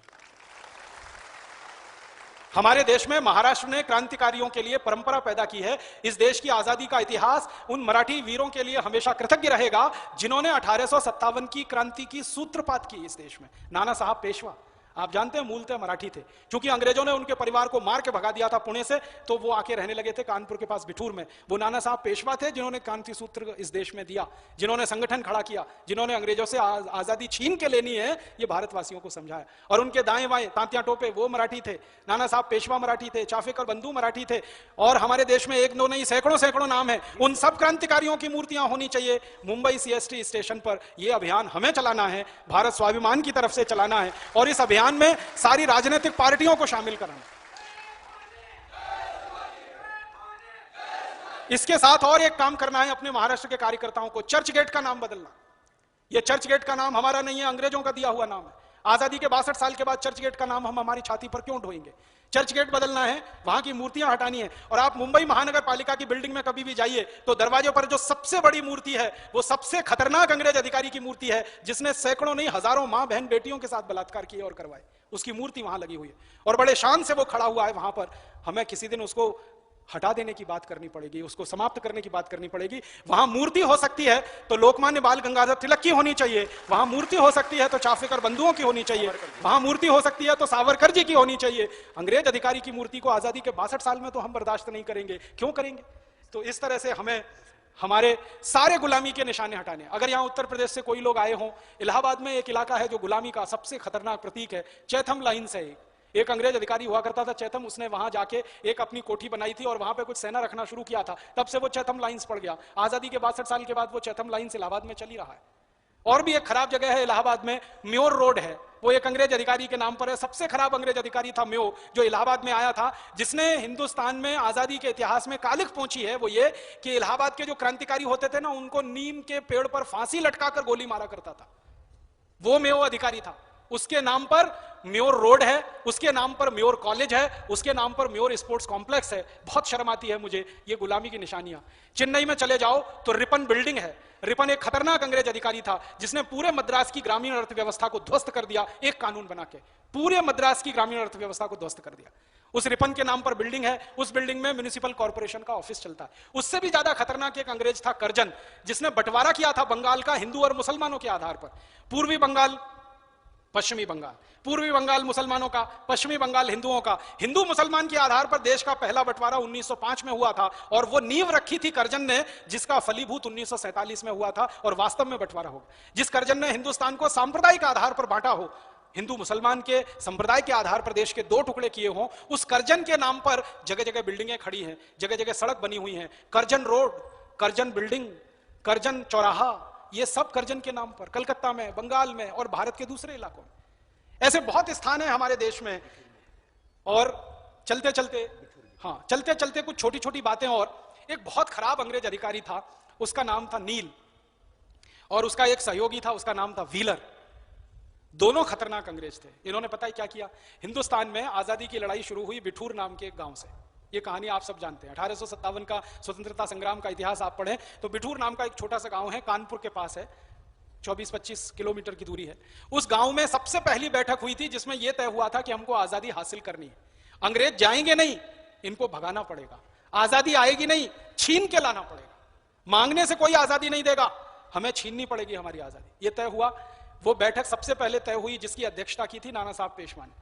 तात्या टोपे उस बैठक में हाजिर थे और उनके कुछ सहयोगी हाजिर थे। फिर वो बैठक धीरे धीरे बढ़ती गई और एक दिन लाखों क्रांतिकारियों का संगठन बन गई और बिठूर ने हिंदुस्तान को रास्ता दिखाया। बिठूर ने हिंदुस्तान को आजादी का इतिहास शुरू करवाया। बिठूर से क्रांति की शुरुआत की नींव पड़ी और पूरे देश में वो फैली। और वो फिर चिंगारी उठी तो बैरकपुर से नींव डाली गई, वो बिठूर में नींव पड़ी, चिंगारी बैरकपुर में उठी। मंगल पांडे ने एक अंग्रेज अधिकारी को गोली मारी, उसका नाम था मेजर ह्यूसन। ह्यूसन को अंग्रेज गोली क्यों मारी? जब मंगल पांडे को यह पता चला कि कारतूस का इस्तेमाल करना पड़ता है, मुंह से उसको खोलना पड़ता है, उस पर गाय की चर्बी लगाई जाती है और गाय हमारे लिए मां जैसी है, कोई हमारी मां की हत्या करे फिर उसकी चर्बी लगाया हुआ कारतूस मुंह से खोलना पड़े तो यह तो शर्म से डूब मरने की बात है। इसलिए मंगल पांडे ने अपने अधिकारी को एक प्रश्न किया कि क्या कारतूसों पर गाय की चर्बी लेपन किया जाता है? वो ह्यूसन ने ना हाँ कहा ना कहा, और वो डिप्लोमेटिक आदमी था। हाँ कहता तो फंसता, ना कहता तो फंसता, तो चुप रह गया। फिर पूछा मंगल पांडे ने क्या ऐसा होता है, फिर पूछा, 3 बार में उसने जवाब नहीं दिया तो मंगल पांडे को गुस्सा आया। उनके पास उनकी सर्विस राइफल थी, गोली मार दी, ह्यूसन ढेर हो गया, उसी समय मर गया। ह्यूसन मर गया तो दूसरे अधिकारी आए मंगल पांडे को पकड़ने के लिए, तो फिर मंगल पांडे ने गोली चलाई, उसमें 3 घायल हो गए, 2 फिर मारे गए और बाद में मंगल पांडे पकड़ में आ गए। फिर उनके ऊपर झूठ मूठ का मुकदमा चला और उनको फांसी हो गई 8 अप्रैल को। तो ये चिंगारी उठी बैरकपुर से। वहां से क्रांतिकारियों ने क्या किया, जो उनके सहयोगी थे मंगल पांडे के, जो फौज में काम करते थे, ऐसे 1100 सैनिकों ने तुरंत इस्तीफा दे दिया और अंजलि में गंगा जल भर के कसम खाई उन्होंने। आप जानते हैं बिठूर के बहुत नजदीक में गंगा जी बहती है, तो सारे सैनिक छावनी छोड़कर, इस्तीफा देकर, अंग्रेजी पोशाक को जलाकर गंगा जी के किनारे पहुंचे।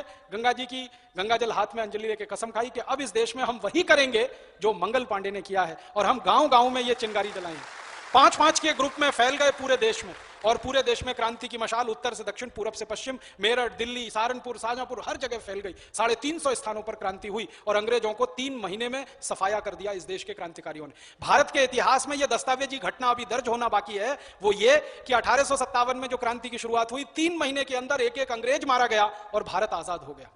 1 सितंबर 1857 तक पूरा भारत आजाद हो गया। 350 स्थानों पर भारत की विजय पताका फहराई गई। तो इस पूरे के पूरे क्रम में बिठूर की भूमिका बहुत महत्व की है। अब हुआ क्या, जब हमारी विजय हो गई, हम जीत गए और हमारा शासन फिर से वापस आने लगा, तो अंग्रेजों की संसद में फिर प्रस्ताव पारित हुआ, वापस भारत में जाना है और फिर से भारत पर कब्जा करना है। तो यहाँ के कुछ 20 गद्दार राजाओं ने अंग्रेजों की मदद की, सेना मिली उनको, अंग्रेजों को भारत के राजाओं की पैसा मिला उनको भारत के राजाओं से, और फिर वो चढ़ बैठे। तो सबसे पहली चढ़ाई उन्होंने बिठूर पे की, वापस अंग्रेजों ने, और यह बात है नवंबर 1, 1858 के आसपास की। तो फिर चढ़ाई हुई बिठूर पर, और बिठूर को जड़मूल से खत्म कर देना है यह अंग्रेजों ने तय किया। जिस अंग्रेज अधिकारी ने बिठूर को जड़मूल से खत्म कर देने की बात तय की, उनमें एक नील था, एक व्हीलर था और उसके कुछ सहयोगी थे। इन्होंने बिठूर पर हमला किया और ऐसा हमला किया कि 24,000 लोग बिठूर में रहते थे उस समय। बिठूर की आबादी कुल मिलाकर 24,000 थी। 3 महीने के छोटे बच्चे से लेकर 90 साल के बुजुर्ग तक 24,000 लोग रहते थे। अंग्रेजों ने सबको खत्म कर दिया, 3 महीने के बच्चे को भी नहीं छोड़ा, 90 साल के बुजुर्ग को भी नहीं छोड़ा। और ये व्हीलर और नील जैसे बहुत दुष्ट किस्म के लोग जो अंग्रेजी फौज में उस समय अधिकारी थे, इन्होंने कैसे कैसे बच्चों को मारा है। बच्चों को ऐसे उछालते थे और गोली मारते थे, इस तरीके से कत्लेआम मचा। बुजुर्गों को गर्दन में रस्सी का फंदा लटका के पेड़ पे लटका देते थे, फिर उनको गोली मारते थे। पूरे बिठूर का कत्लेआम कर दिया, एक एक घर में से सबको निकाल के मार दिया। स्त्रियों के साथ बलात्कार किए, महिलाओं के साथ बलात्कार किए हैं। तो उसका वर्णन मिलता है दस्तावेजों में कि हमारी माताओं के, बहनों के, बेटियों के स्तन का जो अग्र भाग होता है उसको लोहे के चिमटे से दबाते थे और तब तक दबाते थे जब तक उसमें से खून ना निकल आए। इतने हैवान थे ये अंग्रेज। और उसके बाद जब वो चीखती थी, तड़पती थी, चिल्लाती थी, फिर उसके कपड़े फाड़ते थे, फिर सबके सामने बलात्कार होता था और फिर उन महिलाओं का गर्दन काटते थे। पहले गर्दन नहीं काटते थे, बलात्कार करने के बाद गर्दन काटते। पूरे बिठूर को शमशान बना दिया, लाशों के ढेर से पाट दिया। जिन अंग्रेजों ने ये सब किया है उनका नाम अभी तक हम याद रखते हैं। मुझे बहुत अफसोस होता है, दिल को चोट पहुंचती है जब मैं किसी रेलवे स्टेशन पे खड़ा होता हूं और व्हीलर का नाम पढ़ता हूं। आपको मालूम है रेलवे स्टेशन पर एक बुक शॉप रहते हैं, व्हीलर्स बुक शॉप। ये वही खानदान है जिन्होंने बिठूर में कत्लेआम मचाया, जिन्होंने हिंदुस्तान की मां बहन बेटियों को पूरी तरह से खत्म कर दिया। व्हीलर्स बुक शॉप नहीं देखते आप रेलवे स्टेशन पे? ये वही व्हीलर परिवार है। आजादी के 62 साल के बाद भी व्हीलर्स बुक शॉप का नाम नहीं बदल पाए हम। और माफ करना, आपको यह बताने के लिए कि इसकी रॉयल्टी हम देते रहे इंग्लैंड को, इस नाम का इस्तेमाल करने की रॉयल्टी देते रहे इंग्लैंड को। नील की जगह जगह मूर्तियां लगी हुई हैं, फोटो लगे हुए हैं, नील चौराहे बने हुए हैं, नील रोड बने हुए हैं इस देश में। व्हीलर्स की बुक शॉप पूरे देश के रेलवे स्टेशन पर है। ये गुलामी कब तक ढोएंगे हम? किसी ना किसी दिन तो हमको इस गुलामी के फंदे से बाहर निकलना ही पड़ेगा। हमारे मन से हमें गुलामी हटानी पड़ेगी सबसे पहले, फिर हमारे तन से गुलामी हटानी पड़ेगी हमें सबसे पहले, फिर वतन से गुलामी हटानी पड़ेगी हमें सबसे पहले। ये जो गुलामी की निशानियां हैं, ये हमारे वतन पर धब्बा है, हमारे भारत के नाम पर धब्बा है, एक कालिक है हमारे देश पर। हमें कई बार ऐसा लगता है कि क्या हमारा शौर्य बिल्कुल खत्म हो गया? आजादी के बाद हम उतने शूरवीर ही नहीं रहे? जिन अंग्रेजों को हम मार के भगा सकते हैं, उन अंग्रेजों के प्रतीकों को हमने इस देश में से क्यों नहीं हटा दिया आजादी के बाद? क्या हो गया इस देश को? क्यों सो गया ये देश ऐसी शांति की नींद में? अभी ये प्रश्न हमें फिर से करने पड़ेंगे कि अंग्रेजों को अगर हम मार के भगा सकते हैं, 250 साल की गुलामी को हटा सकते हैं, तो ये अंग्रेजी प्रतीक चिन्हों को अभी तक हम क्यों ढो रहे हैं आजादी के 62 साल में? इनको तो हटा देने की ही बात है। हर जगह से हमको हमारे अंग्रेजियत को हटाना ही पड़ेगा, अंग्रेजियत को विदा करना ही पड़ेगा। मैं बार बार यह बात कहता हूं, जैसे अंग्रेजों को हमने विदा किया है, वैसे ही अंग्रेजियत को इस देश में से हटाना और विदा करना पड़ेगा। उसके लिए फिर से हमें तैयारी करनी है, फौज बनानी है, अपना संगठन खड़ा करना है, और यह संगठन बड़ा होना चाहिए। मैं तो बोलता हूं कि आजादी के लड़ाई के आंदोलन में जितना बड़ा संगठन खड़ा था, उससे बड़ा संगठन हमें बनाना पड़ेगा। जानते हैं क्यों बनाना पड़ेगा? कि पहले तो अंग्रेज एक देश में से आए हुए लोग थे, जो विदेशी थे, जिनको हम पहचान सकते थे, जिनका रंग हमसे अलग था, जिनका चरित्र हमसे अलग था, चाल अलग थी, चेहरा अलग था, देखने से पता चलता था कि ये अंग्रेज है, ये दुश्मन है, इसको मार सकते हैं, इसको हटा सकते हैं, खत्म कर सकते हैं। लेकिन अंग्रेजों के जाने के बाद अंग्रेजियत का लबादा जिन्होंने ओढ़ लिया है, वो तो चाल में भी हमारे जैसे, चेहरे में भी हमारे जैसे, और रंग में भी हमारे जैसे, कदकाठी में ही हमारे जैसे, माने अपने बीच में ही दुश्मन है और अपने भाई ही दुश्मन की तरह से भूमिका में आ गए हैं। अभी की लड़ाई थोड़ी मुश्किल है, आजादी की लड़ाई थोड़ी आसान थी, क्योंकि विदेशी साफ दिखाई देता था। आजादी के बाद ये पूर्ण आजादी की लड़ाई, पूर्ण स्वतंत्रता की लड़ाई थोड़ी मुश्किल है, क्योंकि विदेशी हमारे बीच में बैठा है, हमारे नजदीक में है, पता नहीं हमारे परिवार में हो, पता नहीं हमारे पड़ोस में हो, पता नहीं हमारे बिल्कुल साथ में ही हो। तो इसलिए लड़ाई थोड़ी मुश्किल है, संगठन भी बड़ा करना पड़ेगा। आजादी की लड़ाई में आपको मैं बताना चाहता हूं, 4 करोड़ करीब 25 लाख और 12-13 हजार लोग शामिल थे 1857 की लड़ाई से शुरू करके 1947 की लड़ाई तक। माने 4.25 करोड़ हिंदुस्तानियों ने आजादी की लड़ाई लड़ी है। और उस समय हमारी आबादी थी वो करीब 20 करोड़ की थी। इनमें से 7,32,000 लोग हमारे शहीद हो गए, अंग्रेजों के दस्तावेजों के हिसाब से बात कर रहा हूं। अगर हम दस्तावेजों को फिर से ढूंढेंगे और तलाशेंगे तो हो सकता है ये 7,32,000 का आंकड़ा और बड़ा हो जाए, हो सकता है 10 लाख शहीद निकले, हो सकता है 15 लाख शहीद निकले। क्योंकि बिठूर की कहानी जब से मैंने पढ़ी दस्तावेजों में, एक एक शहर में 24,000 लोगों का कत्लेआम हुआ है। तो भारत में ऐसे 350 शहरों पर चढ़ाई की थी अंग्रेजों ने, पता नहीं कितने लोग कत्लेआम हुए, रिकॉर्ड में उन्होंने उतना ही दिया है 7,32,000, हो सकता है इससे ज्यादा निकले। तो 4.25 करोड़ हिंदुस्तानियों ने लड़ाई लड़ी, 20 करोड़ की आबादी थी। इसका मतलब क्या हुआ? 25% समाज, 25% देश आजादी के लिए लड़ा। तो आज हम देखें 115 करोड़ की आबादी है, तो 115 करोड़ की आबादी का 25% निकालें तो लगभग 30 करोड़ के आसपास निकलता है। तो संगठन अपने को बड़ा करना ही पड़ेगा, और बड़ा संगठन करना पड़ेगा तो बड़ा संकल्प लेना पड़ेगा, बड़ा संकल्प लेना पड़ेगा तो बड़े सपने देखने पड़ेंगे। और हर बड़ा सपना बड़ी हकीकत बनता है अगर करने वालों का संकल्प बड़ा हो जाए। तो आज हम सपना देखेंगे, कल वो हकीकत में बदलेगा। 1850 में नाना साहब पेशवा ने सपना देखा था कि भारत आजाद होगा और हमको आजादी लानी है। 1850 में उन्होंने वो सपना देखा था, 1947 में आजादी आई। आज हमारे परम पूजनीय स्वामी रामदेव जी सपना देख रहे हैं कि आजादी अधूरी है, इसको पूर्ण बनाना है, स्वतंत्रता अधूरी है, इसको पूरा बनाना है। हो सकता है यह सपना फिर साकार हो और हमारे आपके सहयोग के साथ यह सपना आगे बढ़े। तो आज हम सपना देखेंगे, कल वो हकीकत में बदलेगा। सपने को हकीकत में बदलने के लिए संकल्प की ताकत चाहिए और आदर्श हमारा स्थापित होना चाहिए समाज में। तो हम एक आदर्श के रूप में समाज के सामने आए। हमारे आदर्श क्या हो? अंग्रेजियत की कोई गुलामी की निशानी हमारे तन और वतन पे ना हो, हमारे मन पे ना हो। और अगर वो गुलामी की निशानी हमने अपने जीवन से हटाई, अपने मन से हटाई, तो दूसरों के सामने हम आदर्श के रूप में प्रस्तुत हो जाएंगे। फिर दूसरे हम जो कहेंगे उस रास्ते पे चलने को तैयार हो जाएंगे। इस देश के लोगों की सबसे बड़ी विशेषता है वो ये है कि जब तक भारत के लोग सोते रहते हैं, सोते रहते हैं, सोते रहते हैं, सोते रहते हैं, लेकिन एक बार मदमस्त हाथी की तरह से खड़े हो गए तो सबको रौंदते हुए चले जाते हैं। बड़े बड़े साम्राज्य इस देश ने ढा दिए हैं।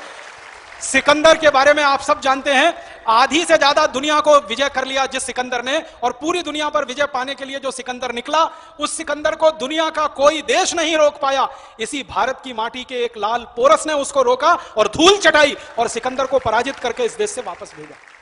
पृथ्वीराज चौहान इसी देश की माटी से निकले हैं, पोरस जैसे राजा इसी देश की माटी से निकले हैं। क्या महान और तेजस्वी तपस्वी लोग रहे होंगे पृथ्वीराज चौहान जैसे लोग, जो एक बार दुश्मन को हराते हैं, 2 बार हराते हैं, 3 बार हराते हैं, 4 बार हराते हैं, 5 बार हराते हैं, बार बार हराते हैं।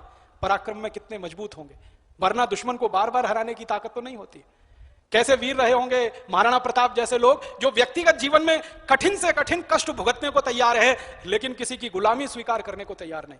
अकबर ने कितनी बार प्रस्ताव भेजा होगा महाराणा प्रताप को, संधि कर लो, दोस्ती कर लो, मेरी छत्र छाया में आ जाओ। मंजूर नहीं है, घास की रोटी खा लेंगे लेकिन गुलामी के छत्र के नीचे जाकर नहीं रह सकते। हमारी रगों में, हमारी नसों में राणा प्रताप का खून है, हमारी रगों में पृथ्वीराज चौहान का खून है, हमारी रगों में पोरस का खून है, हमारी रगों में चंद्रगुप्त विक्रमादित्य का खून है। हम सब इन्हीं के वंशज हैं, वो सब हमारे पुरखे हैं। तो उनकी शूरवीरता और उनके पराक्रम और उनके साहस की कसम है हम सबको। आने वाले समय में हम इस देश में वो सब कर डालेंगे जो आजादी के पिछले 62 साल में हो जाना चाहिए था और किसी कारण से नहीं हो पाया। और इस देश को फिर से एक ऐसा देश बनाएंगे जिस पर हम गर्व करेंगे, हमारे आस पड़ोसी गर्व करेंगे और सारी दुनिया गर्व करेगी कि भारत वाले हैं जो अपनी गुलामी की आखिरी निशानी को भी मिटा सकते हैं। हम अहिंसा वाले जरूर हैं लेकिन गैर जरूरी हिंसा नहीं करना है, जरूरत पड़ने पर हिंसा भी करनी है। अहिंसा हमारा जीवन का तत्व है, हम अहिंसक हैं लेकिन जरूरत पड़ने पर तलवार उठानी है अपनी रक्षा के लिए, धर्म की रक्षा के लिए, अपनी संस्कृति, अपनी सभ्यता, अपनी मान्यता, अपनी परंपरा की रक्षा के लिए। हमारे वेदों में, उपनिषदों में अहिंसा जो समझाई गई है वो इसी के साथ है। खाली ऐसी बात नहीं है कि हम टायर होके बैठ जाएं, चुपचाप होके बैठ जाएं और सब कुछ बर्दाश्त करते रहें, वो अहिंसा नहीं है। अहिंसा वीरों का भूषण है, कमजोरों का नहीं है, कायर का नहीं है। जरूरत पड़ने पर हम गैर जरूरी हिंसा नहीं करते, मक्खी मच्छर को नहीं मारते, चींटी चींटियों को नहीं मारते, कुत्ते बिल्ले घोड़ों को नहीं मारते, गधों को नहीं मारते, क्योंकि ये हमारे ही सखा हैं, हमारे सहयोगी हैं। लेकिन दुश्मन की तो गर्दन काट देते हैं, ये इतिहास हमारा गवाह है। दुश्मन के तो पांव काट देते हैं, हाथ काट देते हैं, ये इतिहास गवाह। तो फिर से हमें खड़ा होना है, अपने इन्हीं पूर्वजों की कसम खाकर, उनके संकल्प लेकर और बची हुई गुलामी की निशानियों को जड़मूल से हटा देना है इस देश में से। हमारे दिन, हमारा समय हमें हमारी मान्यता के हिसाब से तय करना है। हमारी भूषा, हमारा भोजन, हमारा भेषज अपनी मान्यता परंपरा से तय करना है। हमारे नियम, कायदे, कानून अपनी मान्यता परंपरा से तय करने हैं। सब कुछ अपना करना है, तभी हमें शांति होगी, तभी चैन होगा और तभी भारत स्वाभिमान का बनना और इसका किसी उम्मीद तक पहुंचना सार्थक होगा। यह बोलकर आप सबका आभार करता हूं। बहुत धन्यवाद।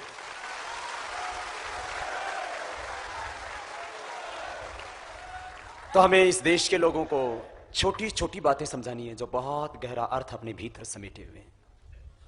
एक भाषा जिसने इस देश की शक्ति, इस देश का समय, इस देश की प्रतिभा, इस देश का स्वाभिमान और इस देश की सामाजिक समरसता को पूरी तरह से ध्वस्त किया हुआ है। 99% लोगों को आज भी गुलामी में जीने के लिए विवश बनाया हुआ है और कुछ चंद सामंत लोग इस देश की संपूर्ण व्यवस्थाओं के ऊपर काबिज होकर के बैठे हैं।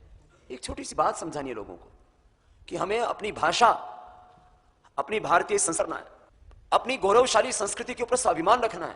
हमें अपनी स्वदेशी व्यवस्थाओं को, चाहे वो स्वदेश की शिक्षा व्यवस्था, स्वदेश की शासन व्यवस्था, स्वास्थ्य व्यवस्था, भेषज व्यवस्था, भोजन की व्यवस्था, भूषा की व्यवस्था, हमारे जब वो संध्या काल की पावन समय की व्यवस्था, हमारे उत्सव, हमारे वार, हमारे त्योहार, हमारा समय आज इतना हो गया है। आज हम संवत्सर भी मनाते हैं तो कौन सा मनाते हैं? विदेशी। बहुत लोगों को, 99% लोगों को यह नहीं पता होता है कि आज कौन सा वार चल रहा है, कौन सा संवत चल रहा है। सारा अंग्रेजी मय हो गया। नया वर्ष हम अपना वर्ष और संवत्सर हम अपना मना ही नहीं सकते। हमें छोटी छोटी बातों की समझ देनी है देश के लोगों को। भाषा के बारे में, भारतीयता के बारे में, स्वदेशी के बारे में, स्वदेशी अर्थव्यवस्था के बारे में, भारत की मुद्रा के बारे में एक बात बता दे हम देश के लोगों को और समझा दे। और देश देखो, इस लोकतंत्र में सबसे बड़ी शक्ति होती है जनशक्ति। हमने माना कि धर्म में बहुत बड़ी शक्ति है, हमने माना कि राज्य में भी बहुत बड़ी शक्ति है। राज्य शक्ति से, धन शक्ति से भी और तमाम दुनिया की शक्तियों से ज्यादा शक्ति है जनशक्ति में। देश के लोगों को जब हम समझाएंगे, अरे खाली एक बात के लिए सरकारों पर दबाव डालो, बड़ी मुद्रा छापना बंद कर दो, 99 नहीं 100% भ्रष्टाचार इस देश का एक दिन में खत्म हो सकता है, एक छोटी सी बात से। लेकिन इस बात का बोध नहीं है। तो हमें अपनी मुद्राओं के बारे में थोड़ा सा समझ होनी चाहिए। भ्रष्टाचार क्या है, एक मुद्रा के बारे में समझ ही नहीं है लोगों को। भ्रष्टाचार से ही बेरोजगारी, भय, भूख, अभाव, समाज के अंदर सारी असमानता पनप रही है। जल प्रबंधन के कार्य से आज देश के करोड़ों किसान और उस कृषि पर आधारित मजदूर, करीब 100 करोड़ लोगों की जिंदगी नर्क बनी हुई है, क्योंकि हमने अपने देश की जो कृषि व्यवस्था है, ग्रामीण प्रबंधन है, छोटे उद्योग है, उनको पूरी तरह से नष्ट कर दिया है। तो हमें पर्यावरण की रक्षा, स्वच्छता से लेकर के संपूर्ण मुद्दे जो इस आधी अधूरी आजादी को हमें बदल करके पूर्ण स्वतंत्रता और पूरी आजादी को ओर लेकर के जाते हैं, इन मुद्दों के बारे में देश के लोगों को बताना। अरे हमारे साथ में देखो क्या षड्यंत्र हो रहा है, उठो जागो। हाँ? बस ये छोटी छोटी बातें समझाएंगे आपको। आगे 2 मुद्दों के बारे में और भी समझ देनी है और आपको देश के लोगों को समझाना है। पहले देश का राजा कैसा होता था? संयमी होता था, सदाचारी होता था, योगी होता था। पहले देश का राजा निराभिमानी होता था, स्वाभिमानी होता था। पहले देश का राजा पराक्रमी होता था, दूरदर्शी पारदर्शी होता था। पहले देश का राजा जब युद्ध होता था तो स्वयं लड़ा करता था। और आजकल वाले पड़ोसी हम पर हमला करे तो पैंट खराब भले ही हो जाए, वापस हमला नहीं करते। आज बताओ, आज जितने देश के जिनको हमने नेतृत्व सौंपा हुआ है देश का, उनमें से एक आदमी को AK-47 चला सकता है? एक भी सिंगल आदमी? पहले राजा वो होता था तो युद्ध के मैदान पर स्वयं अपने जोहर दिखाता था। शक्तिशाली होना, स्वाभिमानी होना, पराक्रमी होना, बलवान होना, संयमी सदाचारी होना, ये राजा की पहली शर्त होती थी, शासक की पहली शर्त होती थी। नेतृत्व से वो गायब हो गया। पहले देशों के ऊपर जितने भी पूरी दुनिया में गुलामियां हुई, पहले एक शासन के स्तर पर होती थी। अब एक नई गुलामी चल रही है। वो क्या? अब बोले शासन करना संभव नहीं रहा तो व्यापार के नाम पर लूटो। अच्छा, शासन करके भी क्या करते थे? शासन करके उस देश का शासन चलाना उनका मतलब नहीं था, शासन करके लूटना मकसद था। तो अब वो लूट यदि बिना शासन चलाए हो जाए तो फिर जो है शासन चलाने में तो खर्च भी होता है, उसके ऊपर आरोप भी लगते हैं कि तुमने हमको गुलाम बना रखा है। अब कहने को हम आजाद भारत, पहले लूटती थी एक दो कंपनियां, उसकी सहयोगी, मुख्य एक कंपनी ईस्ट इंडिया कंपनी, उसकी सहयोगी कंपनियां। आज हमको यदि 5000 से ज्यादा कंपनियां लूटती हैं तो आजादी कैसी? तो कल का भाषण इसी पर होगा। हमको आधी अधूरी नहीं, पूरी आजादी चाहिए। आर्थिक आजादी हमको चाहिए, भाषा की आदि हमको आजादी चाहिए। बड़े और इस छोटे छोटे इन प्रश्नों में देश का बहुत कुछ लुटा है। अब वो सब कुछ वापस लाना है हमको। चलिए एक प्रार्थना के साथ आज ये संकल्प लेते हैं कि हम इस देश का वैभव, इस देश की संस्कृति, इस देश का स्वाभिमान अब मिटने नहीं देंगे। तालियों के साथ। ऐ वीर धरा की जाग जरा, चित्कार कहां से आती है, इस देश की आन पे मिटने को भारत मां तुझे बुलाती। आमंत्रण है खुला भारत स्वाभिमान के इस यज्ञ में कि आओ अपने तन और वतन की रक्षा करो, अपने स्वाभिमान की, अपनी संस्कृति की, अपने देश की रक्षा करो। नहीं तो फिर ये देश ऐसे लूटेगा। अब इसको बचाना ये हमारा धर्म है, ये हमारा राष्ट्र धर्म है, ये हमारा फर्ज और कर्तव्य। चलिए गाते हैं। ऐ वीर धरा के जाग जरा, ऐ वीर धरा के जाग जरा, चित्कार कहां से आती है, इस देश की आन पे मिटने को, इस देश की आन पे मिटने को भारत माँ तुझे बुलाती है। ऐ वीर धरा के जाग जरा, ऐ वीर धरा के जाग जरा, चित्कार कहां से आती है, इस देश की आन पे मिटने को, इस देश की आन पे मिटने को भारत माँ तुझे बुलाती है। ऐ वीर धरा के जाग जरा,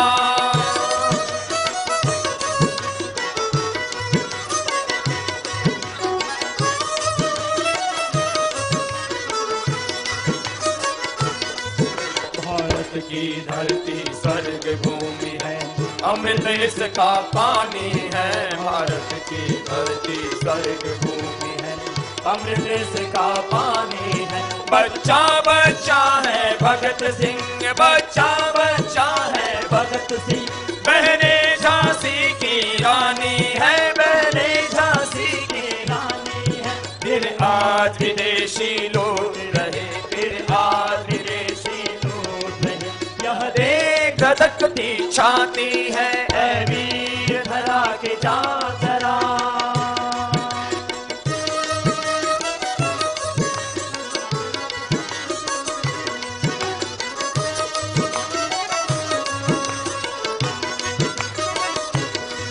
हो आज गुलामी की बेड़ी में देश गढ़ता जाता है, आज गुलामी की बेड़ी में देश गढ़ता जाता है। अब तक जिसे संजोया था, अब तक जिसे संजोया था, वो नित नित लुटता जाता है, वो नित नित लुटता जाता है। फिर नाश करें उस दुश्मन का, फिर नाश करें उस दुश्मन का, यह देश हमें हर साथी है। ऐ वीर धरा के जाग जरा, ऐ वीर धरा के जाग जरा,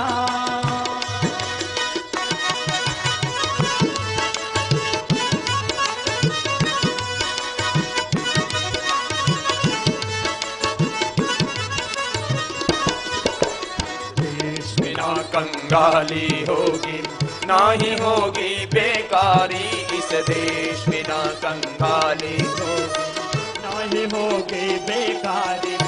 देश का पैसा रहे देश में, देश का पैसा ऐसा रहे देश में, लूटे ना अत्याचारी हो, लूटे ना अत्याचारी। अब भारत का स्वाभिमान जगा, अब भारत का स्वाभिमान जगा, आवाज गगन से आती है, ऐ वीर धरा के जान जरा, ऐ वीर धरा के जान जरा, चित्कार कहाँ से आती है, इस देश की आन पे मिटने को, इस देश की आन पे मिटने को, भारत माँ तुझे बुलाती है, ऐ वीर धरा के जान जरा, ऐ वीर धरा के जान जरा, चित्कार कहाँ से आती है, इस देश की आन पे मिटने को, इस देश की आन पे मिटने को, भारत माँ तुझे बुलाती है, ऐ वीर धरा के जान जरा,